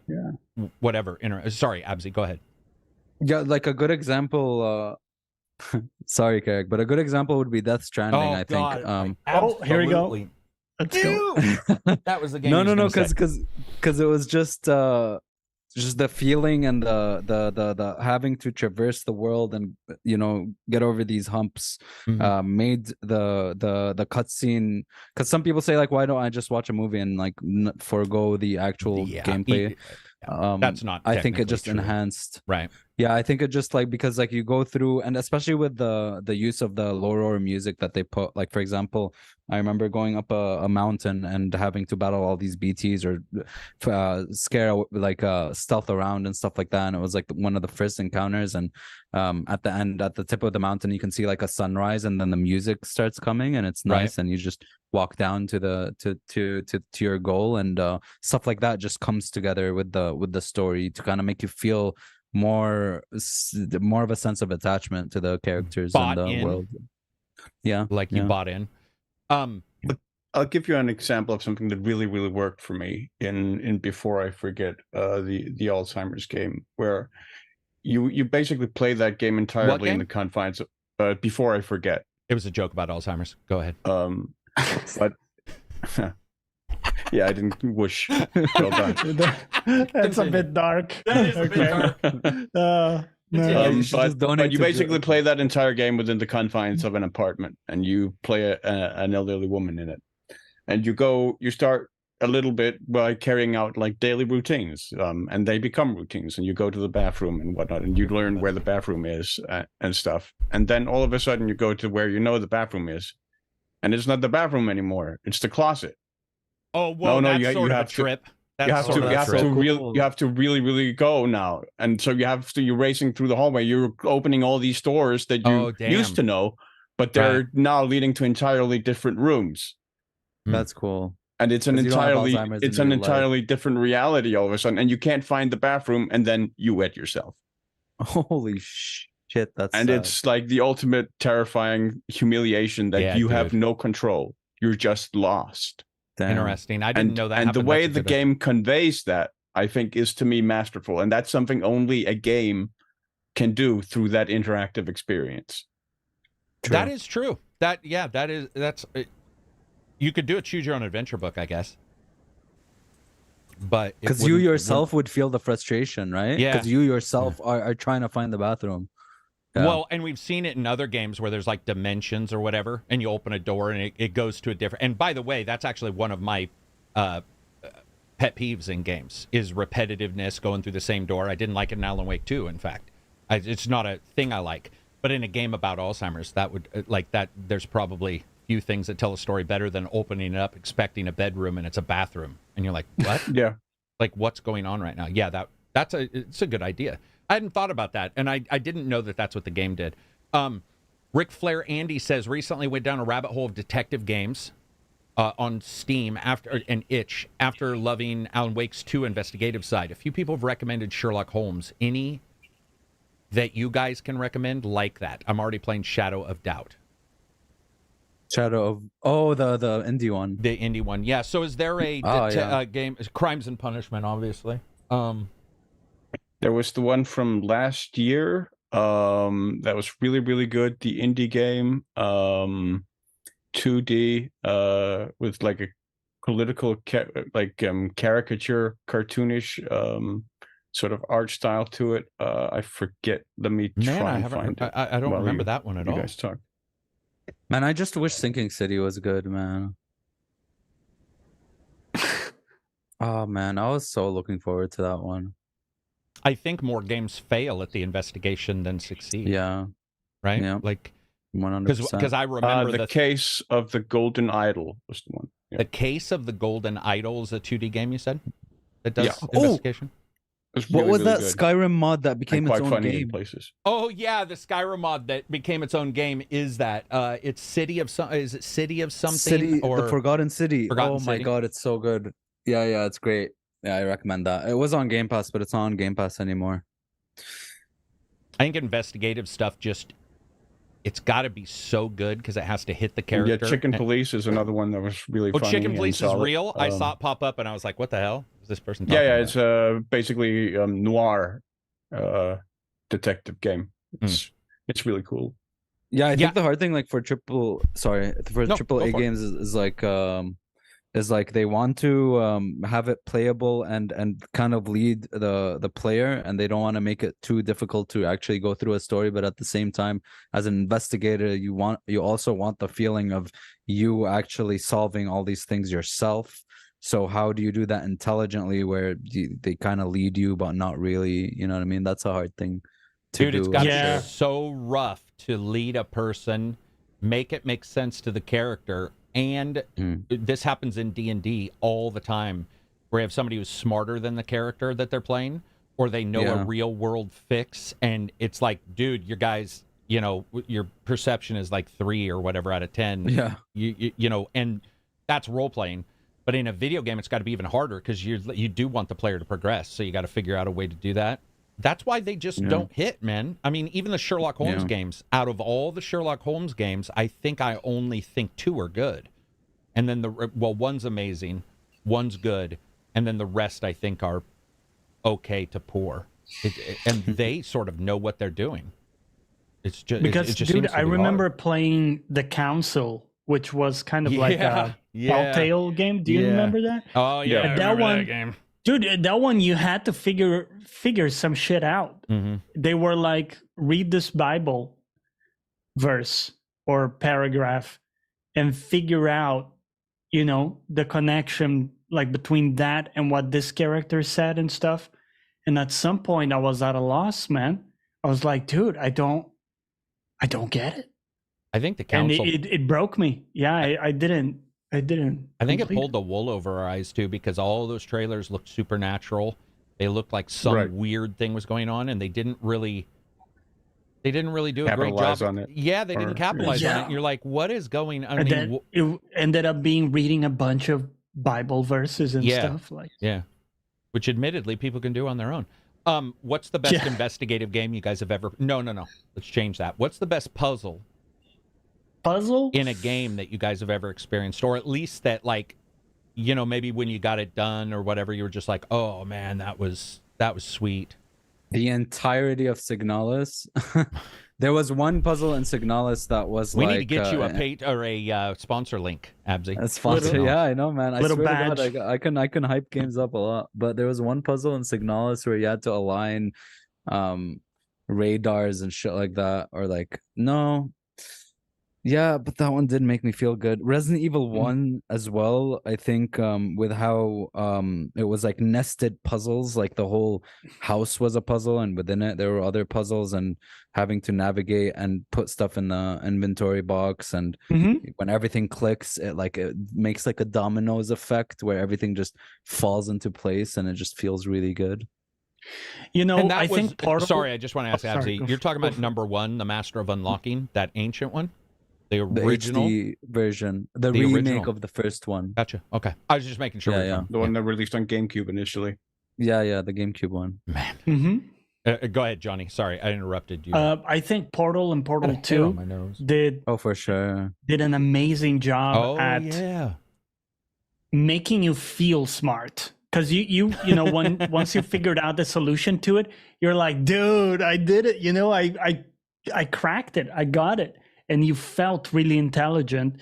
But really, when you look at it, it wasn't that complicated. Like, you should have seen it quicker, probably. But it did feel really good when you found the solution. Because so often when you find a solution, it ends up being cheap. Like, oh, I just, I didn't look at it from this angle, so I didn't see it. It's like a cheap thing.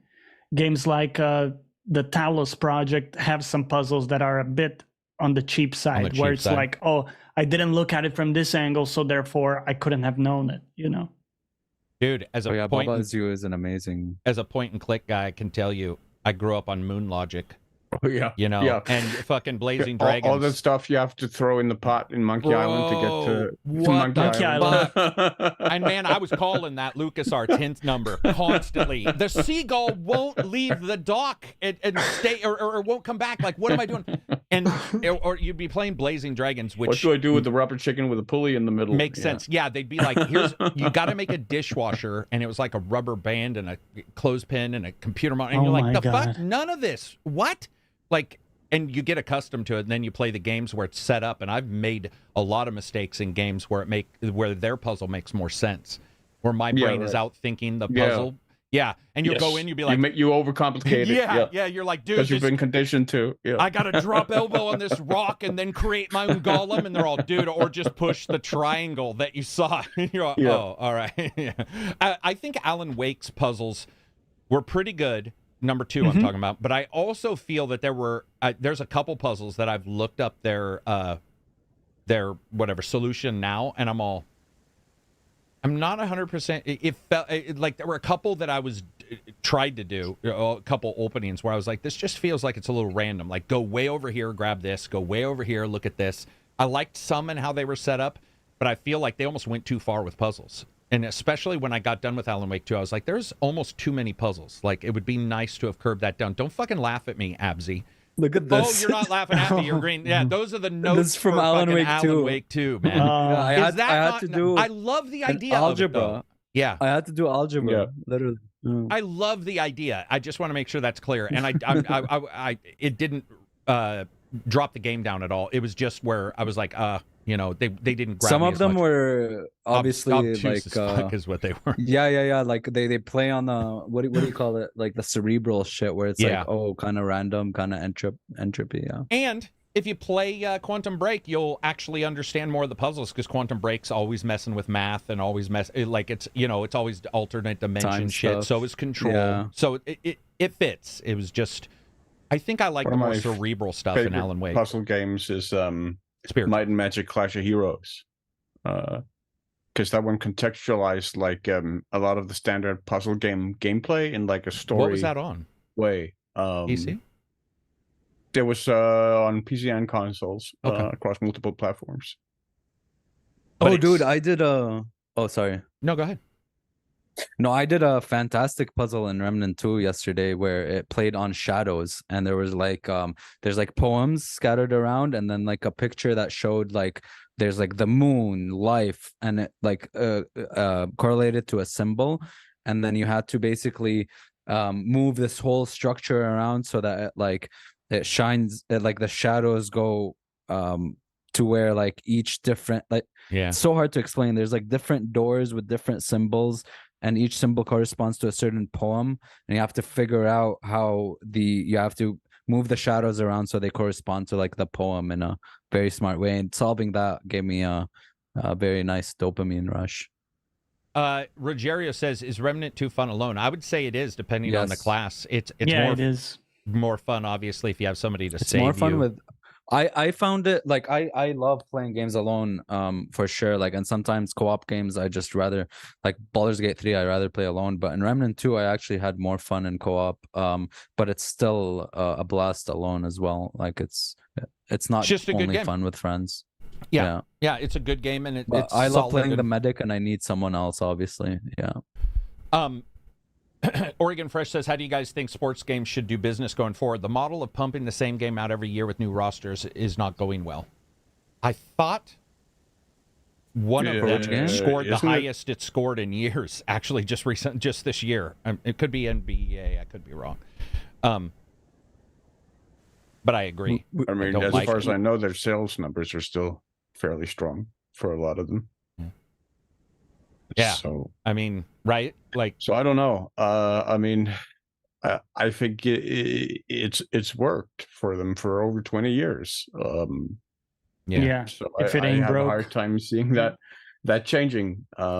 It would be nice if like they renewed and they came with like a new iteration more frequently. That really looked at stuff, especially if like me, you mainly play like these sports games for like the single player career mode.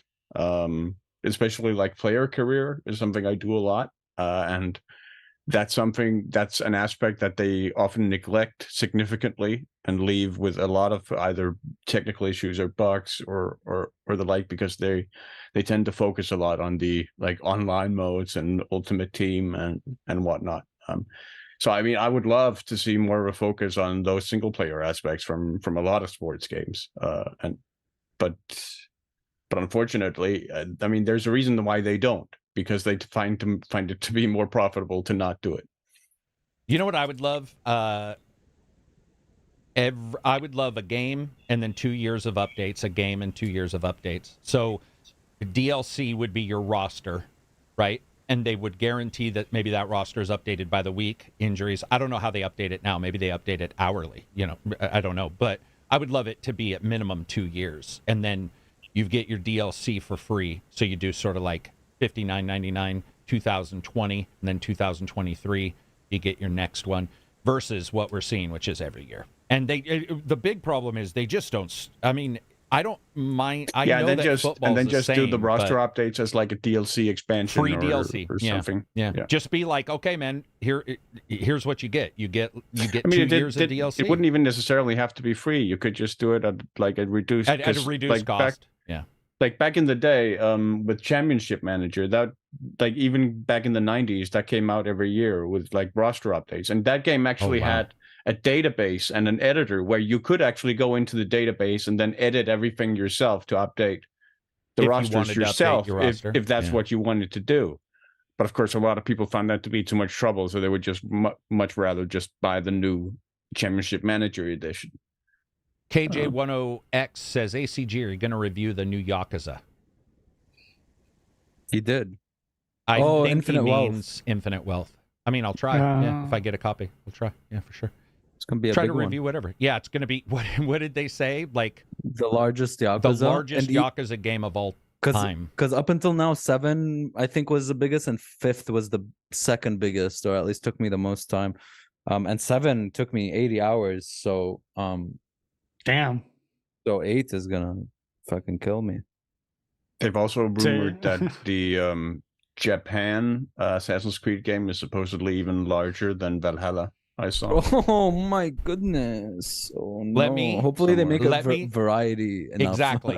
Let me tell you, I'm gonna be all for. I have no issue whatsoever if they don't lock you in those fucking villages with the door where you go up. Knock, knock, can't get in the door. Please, it's underground. That if somebody cleans that up, fucking doors. Yeah, if somebody cleans that up and they make, you know, they just sort of clean up a side stuff. I think the world events was a big step forward. They were all very different. They were all very different. I loved them. I was like, dude, this is the way to go from now on. So if there's any game, is sort of like when Forza goes to Japan, whenever it does, you know, I feel like get out of jail free. And that is what I had heard from the person that I know who worked at Ubisoft, was that for the longest time, Japan was their get out of jail free card. But because everyone's always wanted like a ninja. Because everybody's wanted it. But Valhalla did so well. And yeah, we might bitch, but you look at the sales, it's like, this is ridiculous. Like, it's obviously, and people were still playing it. But I think Japan, hopefully, they're all also, they're like, we need to, imagine if we nailed it. See, that's the thing. If Valhalla nailed it, guys, because we all know somebody who didn't buy Valhalla because it was big and bloated, even if I like the world events. So imagine if it's good. All of a sudden, by the way, I know somebody who didn't buy Spider-Man because of the side quest, Spider-Man 2. Absolutely, for sure, did not buy it because they did not want to do the side stuff and they didn't like it in the original. So this idea, that's awesome, man. It'd be so great. Will it happen? Unlikely. I don't know, because they still added those barred doors in Mirage, and I don't know why. Maybe because it was the same engine. Maybe they'll change later. Maybe they'll change for the Japanese. Dude, every time there's no barred doors in Japan. Okay, there's no locked doors in Japan. Just it's not. And do you know? Say that to Miyazaki from Dark Souls. Internally, everybody's got to decide. Like somebody's got to decide that's going to be in the game, and hopefully they're all a bunch of Steves, and they're all like, no, you know. Yes. Hopefully, when somebody says, "Hey, man, we're going to put these fucking 8,000," no, and people just no, that would be great. I mean, I would pay the person. How about these flying no. pages? No. Oh my God, the flying pages to me are almost like every time I go back to play an old Assassin's Creed, and You meet somebody and they're like, yeah, blah, blah, blah. And Dude, they'd be fun if the parkour wasn't jank as fucking, like, didn't do what you wanted it to do. Like, it's a cool thing. I don't know, man. Yeah, that was, Valhalla especially. Oh, my God. I remember the cool chasing thing, too, is that people, like I said, people like it. So you have a fan base that wants, I think people who saw Mirage, there's a lot of people who loved it, a lot of people who didn't think it changed enough, a lot of people who I think now are like, maybe old style is not what I want to go to. I think with Japan, they can bring them all together if they do it well. Yeah. Imagine this, though, guys. There's a lot of stuff you can't do because Ghost of Tsushima did it. Unless you really want to go against them. Well, they could do stealth way better, for sure. They can do stealth way better, and they can get rid of their no stance system, right? Like, make sure there's no stance systems. There's some cool stuff that they can do, but Ghost of Tsushima is sort of it's been a while. So it's not as much of a juggernaut, but you know what I really think for it to like be a good one, they have to fix their combat. They have to do something about their combat. They have to make it tighter. And you know, if you're wielding a katana and stuff, you want that slashes and clings and clangs and feeling different than if you're using a Tanto or if you're using some other weapon. Like Neo feels different for every weapon, and it's also, you know, like their system now is way too loose. Yeah. I mean, I feel like that's actually one area where they could really differentiate themselves by moving away from like the katana and maybe focusing on a yari or something. On a different weapon. Yeah, a spear or something instead. I don't think they will. I mean, I'm just saying, I don't think they'll go that far, but I do believe that just like when you look at Valhalla, despite me not liking a lot of them, there's a couple different weapons. Maybe they'll do a bunch of different weapons. Who knows? Like, it'll just be interesting to see what they do and how they put it together. I'm excited for it because I like big open world games for the most part. But, man, Valhalla had a lot. Mirage had some issues. So did Odyssey. Odyssey's still my favorite. But Odyssey's still my favorite. And I would say they're all missing something. I don't know if you guys agree with this. So I did get an email in Patreon, and they were talking about playing Mirage just this morning. It's Captain something Butts. One of my patrons. I mean, it totally makes sense. Commander Butts, I think, is his name. And he talks to me various times, and he said this. Let me read this because he's talking distinctly about a problem with the newer Assassin's Creed, and I actually agree with him because it showed up in Mirage. Sergeant Snugglebutts. He says, I'm one of those people that like the old Assassin's Creed games more than the new ones. I figured I'd try out Mirage because it brought back some of the old mechanics. I liked it, but was missing something. I thought the reason was because of the RPG elements. That's not it. I went back and played Unity. Don't fault me, Karak. And immediately realized what was different. It still didn't have verticality. As much as he would want, I think, is what he's saying. And I actually have to agree with that Origins sort of tried to shove it in. You know, pyramids, cliffs here and there. Right. But I do agree that while Mirage has it, it's still not as vertical as I would want an Assassin's Creed game. I was literally going to bring that up where I was I hope there's more verticality. No, that was it. Yeah, I hope there's way more verticality and more of a city and climbing up to the top of fortresses, pagodas and stuff. Yeah, that would all. And I mean, obviously, Tsushima was flat. Yeah, and that's how they could differentiate. Tsushima was pretty flat. Yeah. Yeah. They could have it in a major city or something. I mean, see, that's the other thing is I hate restricting grapples. I hate restricting an activity to get an I like when you see a grapple point and you don't have the grapple, I just want to kill somebody. What about no grapple points? That's what I'm saying. Start you out with the grapple. Or start you out. Yeah, I don't want. But the reason why I'm saying this is because I almost brought up the idea of grapple points and getting an item, and I was like, I don't know why I brought that up. I hate it. Like I don't know. I think. you know who did it well was Dying Light 1, because you didn't know there was going to be a grapple, and you go to this like next city and you're like, holy shit, there's so much verticality, and you spend time kind of struggling through not having one, but you don't know that it's there, and then you get one and you're like, oh shit, you know what I mean? No more, not much of a struggle anymore. So that was done well. That is true. I know a lot of people don't love it. I really have been enjoying Dying Light 2. This is like my third, fourth time playing through it. I'm just doing streaming, so it's not like I'm like super concentrating on it. But they're not very vertical either. You know, there's only 2 or 3 stories, and I think I would just like to see somehow them really feel. I want to feel that terror of being super high, and I know that I think Mirage has that. You can turn off fall damage. I think Odyssey even had it, where you get a skill to not die if you. You got a skill to improve. Sorry, like that. I mean, all the other skills I can buy off on, but that one is just like, oh, well, then I don't. And I'm not lying. Now you can roll. Dude, how many times did I just say, fuck, I'm not looking for a hay bale. And I just leapt off because I was like, I'll heal myself. You know what I mean? There's no. Yeah. So Japan would be great. And then duels, I don't know how they would do that. It's not necessarily that duels were a big deal. I know that the myth is, but it wasn't necessarily a big deal. But Ghost did a great job with the framing, that black and white, you know, the bars. It's like, whoa, we're gonna have a fight. I hope they do something with that. The slow click when they like unsheath. But do we know if it's like a more of a ninja game versus samurai? Because it's kind of a very different. It's supposedly supposed to be the first Black Samurai. That I think somebody had said that's what it was supposed to be. Oh, really? I thought it was not the first. So it's not going to be any like of the Assassin Guild or whatever with the hidden blade. So it might be that. I'm just saying the main character was supposed to be that. Gotcha. And then a female. Gotcha. I think there's a male female in this one as well. I am also personally offended.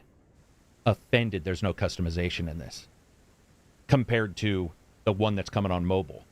I do not. I get the idea of them wanting to do that. I would love it if you just said you're making a guy, and he can because customization is going to be in the mobile game, but not in the main title. Yeah. I think we're at the point where customization should probably pop up. It feels like that's missing in the Assassin's Creed games. I don't necessarily.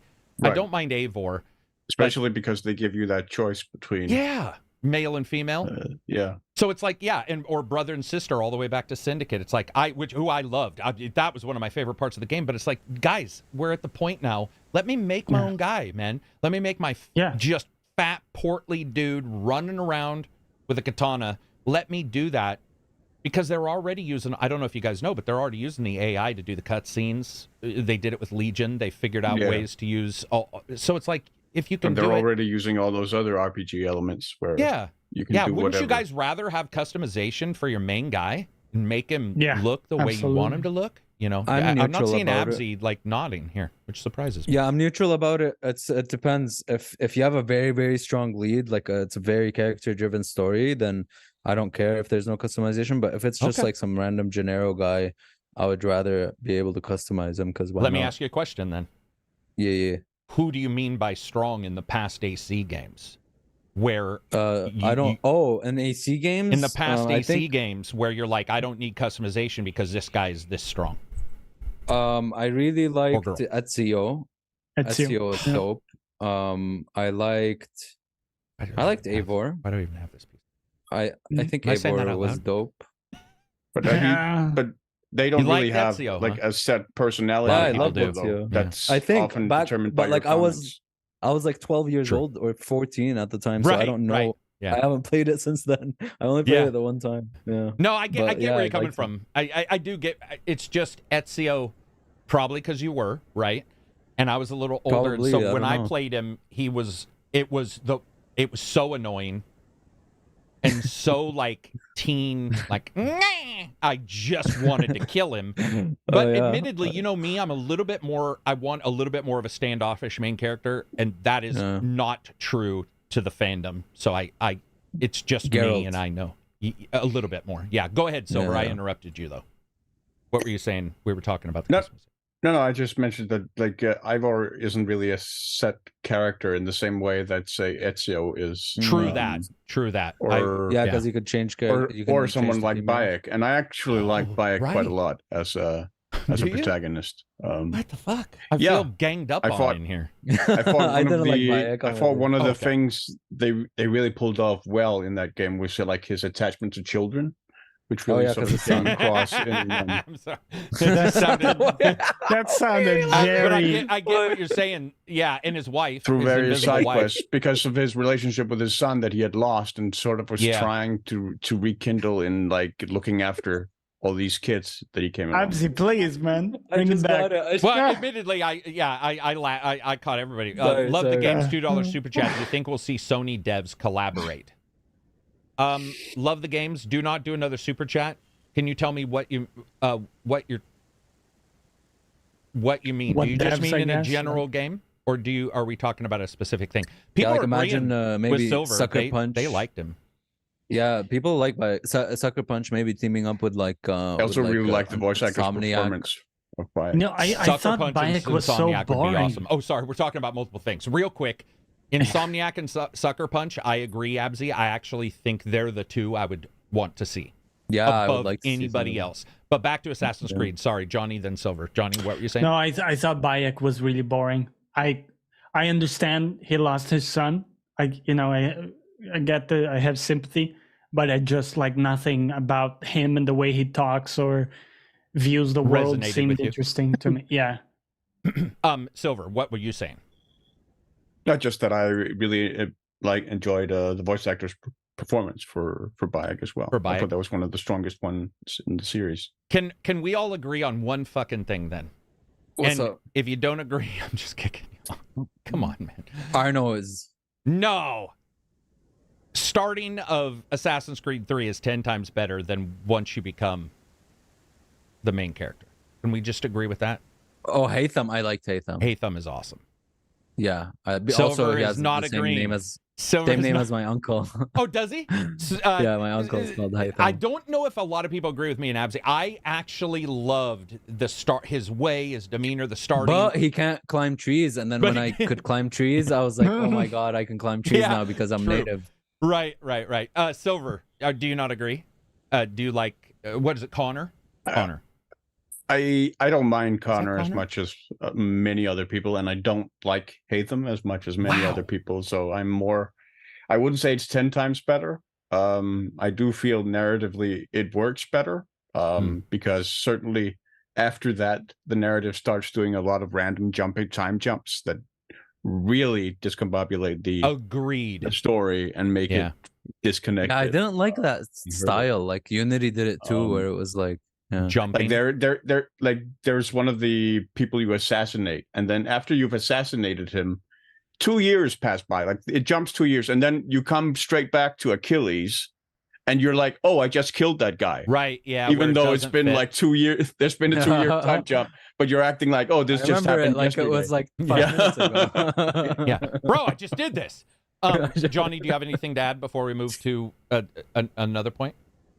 No, not really. I like the idea of a strong character, but I also think that I kind of like being goofy and being able to.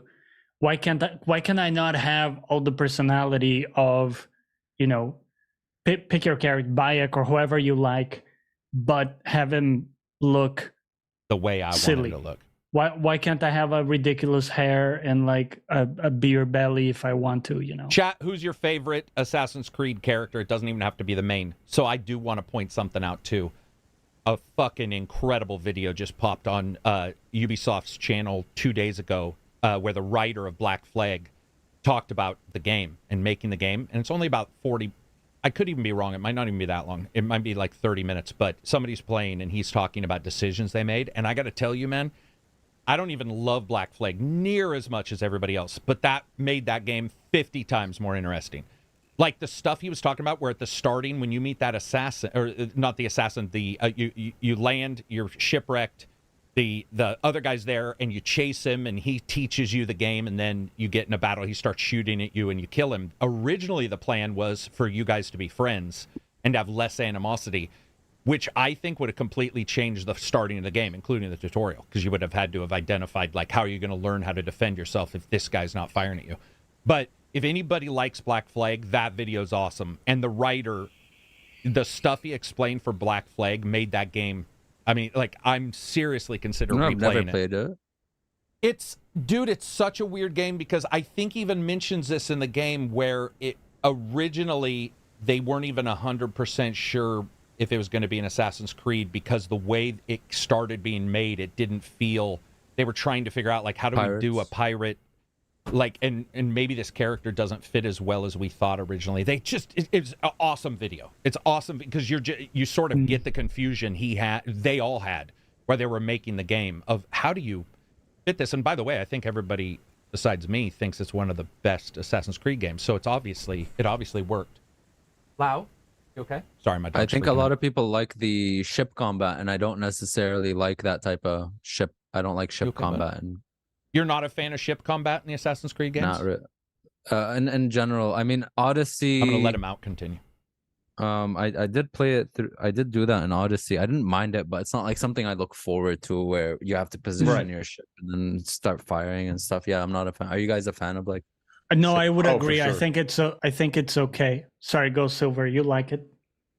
Yeah, I mean, not specifically the Assassin's Creed ship combat, although I think that's fairly fun. But I mean, Age of Sails ship combat with broadsides and like sails and stuff like that, and having to turn around. Like, you just like to gloat. I really love. You just like to gloat because you know the difference between port side and what's the other one? Starboard. When we played, you refused to say like left or right. Johnny, and Sea of Thieves. Johnny, port and starboard. Port. The word left has 4 letters. The word port has 4 letters. Just do it that way. Wait. Sorry, go again. Hit me again. Port and left. Though technically it doesn't. But that's how I remember it. Is that port and left both have 4 letters, and so I remember it from the episode in Friends. Whoa. Oh. Let's talk about Friends. What's going on? What do you mean? No, I remember somebody didn't know. Yeah, when Rachel was teaching Joey how to sail. Oh my God! Yes, I forgot all about that. Yeah. That's crazy. Port side left. You know, she was mad. So looking in here real quick and just reading what.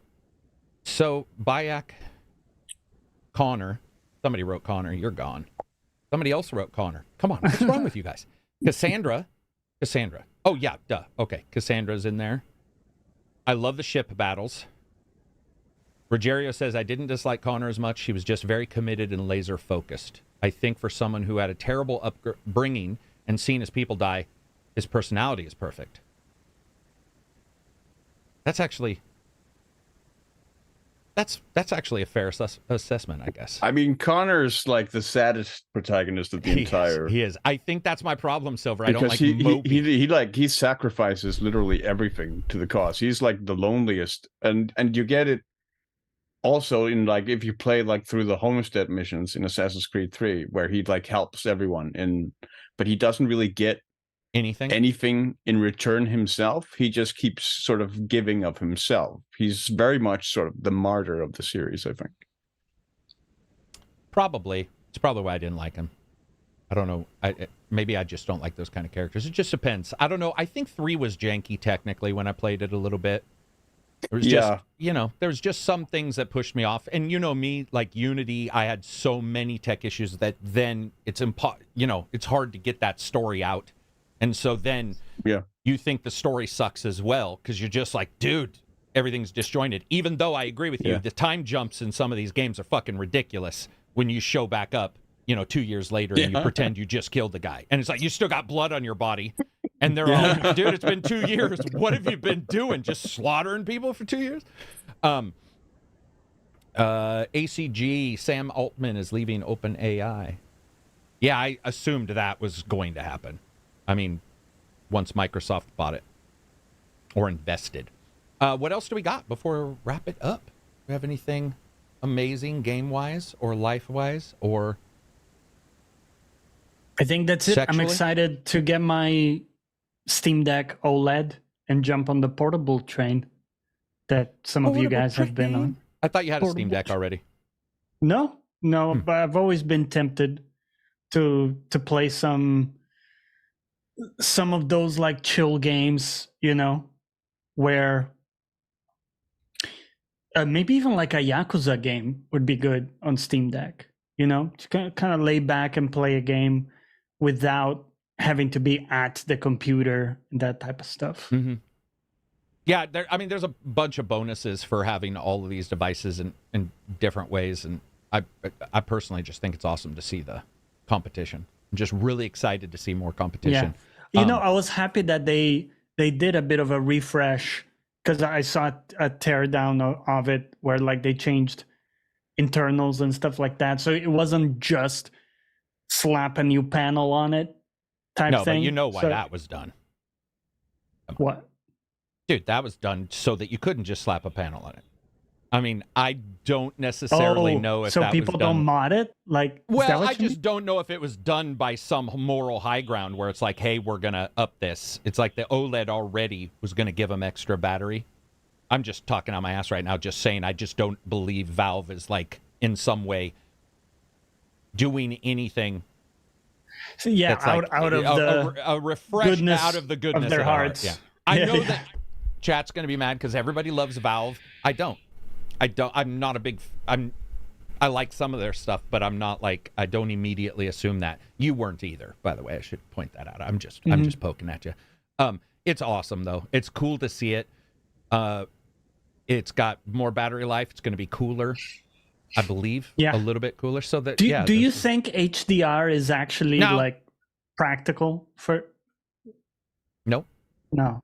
HDR can suck it, and I sold HDR TVs. Is it because the screen has the nits for it, right? But is it because it's a small screen? Is it because the games won't really like support it well? Games don't support it well. What do you think? Dude, it's all games, man.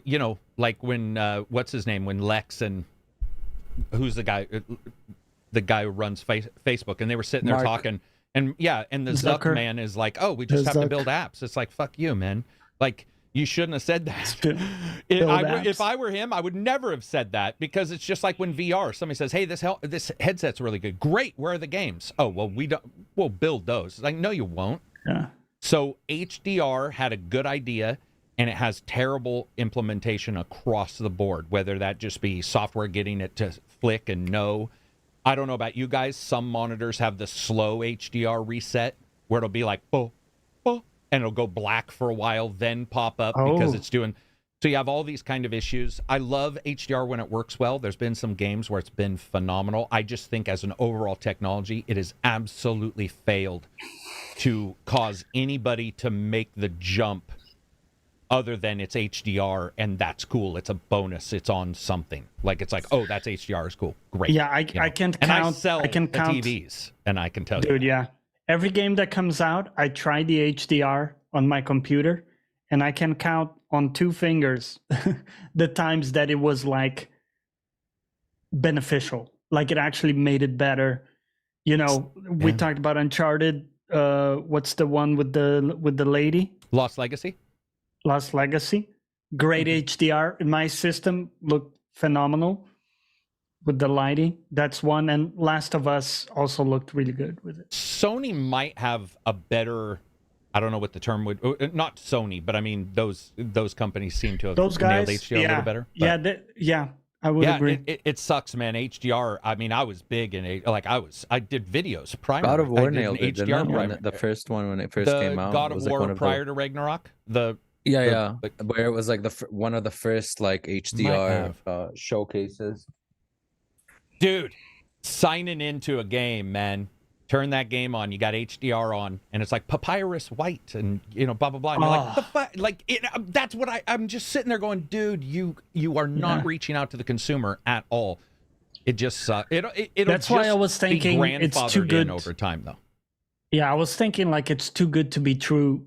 When they're saying, hey, here's a Steam Deck, and HDR works out of the box. No, HDR, it doesn't require anything other than the display to be brighter or have a, that wider. It depends on the brightness level. It might technically work, but I'm just thinking like it's probably naive to think that magically it will be easy to, to have it look good or like to set it up on the Steam Deck. No. So that the games look. Yeah, you'll have that HDR, right? You'll have that ability. Yeah. But what I meant was Facebook did the same thing where they said we got to build apps. The problem is the developers are not supporting it right, and that's why you see a lot of people reporting on fake HDR, auto HDR, HDR that doesn't take advantage of the color gamut. There's all kinds of issues. So your system, and many people's systems, that's what I mean by grandfathered in, they're going to be capable, HDR capable. But what matters is if I buy a sports car and I only drive in the granny zone, never really going to be driving that sports car in a particular way. And so that's sort do of you what think HDR that games that already have an HDR implementation on PC, for example, will just have it as well on the Steam Deck, or will it be like an extra step for them to? No. Your Steam Deck will do HDR. And any game that's got HDR, that should be working. Okay, I see. Again, what matters is the developers have not supported it accurately, correctly, and many times we've seen really bad issues with even SDR. Game bad in implementations. Starfield. I enjoyed Starfield, but we can't. I think we can all agree when you turn Starfield on the first time, you're like, dude, what is going on with the coloring in this game? Like, it is all over the place. So yours it'll support those, but the support is by the developer accurately doing it, making sure that it's all set up correctly. And a lot of them do not. And even the developers I talk to are telling me like HDR is like 0.001% care. So it's less than sound, which in the old days, I don't know if you guys remember, but in the old days, sound was the odd man out. Here's $10 to find a voice actor. And it's like, here's 50 cents to, get HDR up and running. And when it works, it works great. When it works and they've set it up well. When they've set it up poorly and you see it, it sucks. Or when a company does not put the sliders in correctly, so HDR turns on and you're like, what the hell? And that's why you're hearing so many complaints about HDR. I think it's awesome originally. I think that Windows app makers, game makers have just fucked it up really bad. And of course, TVs. You'll get a TV that says it's HDR at 400 nits, and you'll be like, that's not. Yeah, my TV. It's a good TV, has a good upscaler, but when you turn on HDR, it goes to shit. It's just like a dim mode. You know? Yeah. Dim mode.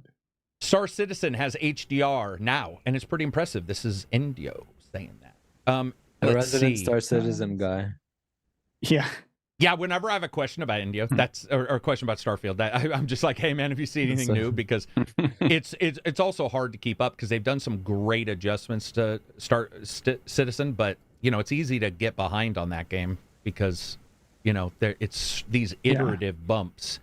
So if you have an issue, I know a lot of people are still like, you can't even run it on a 4090 yet, and you're like, no, that's, performance has been shored up a great deal, in fact. Okay. But people, when that thing was first like really being played a lot, you'd have to have a powerful system, and you were still getting like 19 FPS. Yeah, at the time I had a 980 Ti, and it was like top of the line. 980, damn. And I was getting like 30, 40 FPS. Yeah, that's how old it is, by the way. A 980, like that's the time when the game started. Yeah, when it was announced. What else do we got? Is that it? I can't stand when they want me to eyeball. A game shout out. Actually, people might be interested in taking a look at, especially if they're just done with like Yakuza Gaiden and want another Yakuza style game called Fading Afternoon. It's from a developer named Yao, who's an indie developer who makes really interesting sort of existential 2D pixel art games. His last game was The Arrest of a Stone Buddha, which was about a hitman in 1970s Paris. And Fading Afternoon is about a Yakuza veteran who gets released from prison and then has to sort of readjust to life. It has really nice looking, I really love the 2D slick animation for the combat. The stuff you can do in terms of combos, counters and stuff, and insta-kill is just really, really fun to pull off. It looks really, really slick and engaging. It runs about 3 hours, I would say, maybe. It's just a really fun game. And there's some thought-provoking stuff there as well about like getting old readjusting to the world and stuff. That's really cool. And what's it called? Fading Afternoon. Fading Afternoon. Speaking of Fading Afternoon, we're at 1:37 p.m., which is probably... Wait. I can't remember. You got this. No, you got this. 7? Come on. Is it 7:30? 12:37 here. Oh, it's 12:37 for Absy. Yeah, I always forget. Absy's even farther ahead. So we're going to wrap this up. I want to say thanks to everybody who subscribed. Go ahead. Wednesday podcast will be my birthday. Wednesday, Will? I'm going to treat you saying exactly like, the same. Hey, guys, I'm just letting you know. If you want to get me a present. If you guys want to donate me some gifts to KARAK-ACG. He's probably like my friend who doesn't give gifts, but when you don't get him one on his birthday, he's like, dude, what? You said you don't give gifts, you jackass. Well, I love giving gifts. I love giving gifts is a blast. I mean, I'm not going to pretend giving gifts is more fun than getting them. Sorry. But it is fun. You know, when you get somebody something they Depends really like. on the gift, though.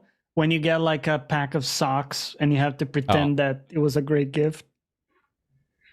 Hey, socks are pretty useful. Get out of here. I don't need socks from people. I have socks. Get out of here. Just get out of here with your socks. They can actually, if we're, they can actually be an amazing gift for like homeless people more so than giving them money. Now I feel like a jackass because I was joking about it. Well, I don't know if we were talking about homeless people. You don't have to make that. We're not. You're fine. No. But yeah, it is. You just smuggled that in there. I have friends who are like that, though, where I'd probably give them an item versus money. I mean, even myself. So if you guys gave me, let's say you were going to get me a $20 gift. My birthday is December 28th, by the way. If you guys were going to give me a gift on my birthday, December 28th, and it was $20, I'd probably spend it on stupid shit, right? Would you prefer a voucher? Truth. Like, hey, here's like $20. I think a voucher for a place is better. Cash, man, I gotta. Maybe it's just weird, my friend group, but it's like I don't know if I'd probably get. I'll buy you Death Stranding. Don't even think about it. Oh my god. Physical I'm gonna edition. buy Death Stranding, Director's so you can't buy edition. me Death Stranding. Is what I'm gonna do. No, I'll buy it on all your systems. No, oh my god, I would kill you. I would legitimately not let you on the next podcast. So if you want off the podcast, it will be like the steel box for a game that Karak really likes. But when he opens it, it's Death Stranding. Dude, that would be. It's sad. Beautiful. You should not have told me that and told that to Absy because, admittedly, I would probably. That would be you could even slap a sticker on the CD on the Blu-ray so it looks like. Or you can pay to have somebody, or you can even get the machines that plastic wrap. You know, send a plastic wrap it looks like a leaked game or something. Absy's like, hey, dude, I went down to Storefront here. They got this game early, man. Dude, they got I'm gonna make some calls early. And get you a sponsorship with Kojima Productions. Oh man. Well, I'd accept that as long as it wasn't for Death Stranding. Anyway, I do just want to say thanks for the super chats. I think we've read every one of them. I did miss Josh L last Wednesday, and I don't think he showed up today, but I've got him dialed in for a random. If he posts randomly, I'll read it. Josh, we met right at the very end of Wednesday's podcast. He said you didn't get them all, and mine said I did. When I hit end and then looked back, my window got bigger and he was on there. So I wanted to make sure I got it. But I do want to say thank you for supporting the channel. We're at 1 million. What are we at? I don't know. We're over 1 million subscribers. Big year I absolutely for the channel. Appreciate it. Yeah, big year. It's been phenomenal. Thanks for embracing the Wednesday podcast. We've had a blast doing it. Absy's only missed 0. Right? 0 Wednesday podcasts, right? You've gone to every Wednesday. Yeah. No, Wednesday. I've never missed a Wednesday podcast because it's just me and you. So it's like if you want to just make sure.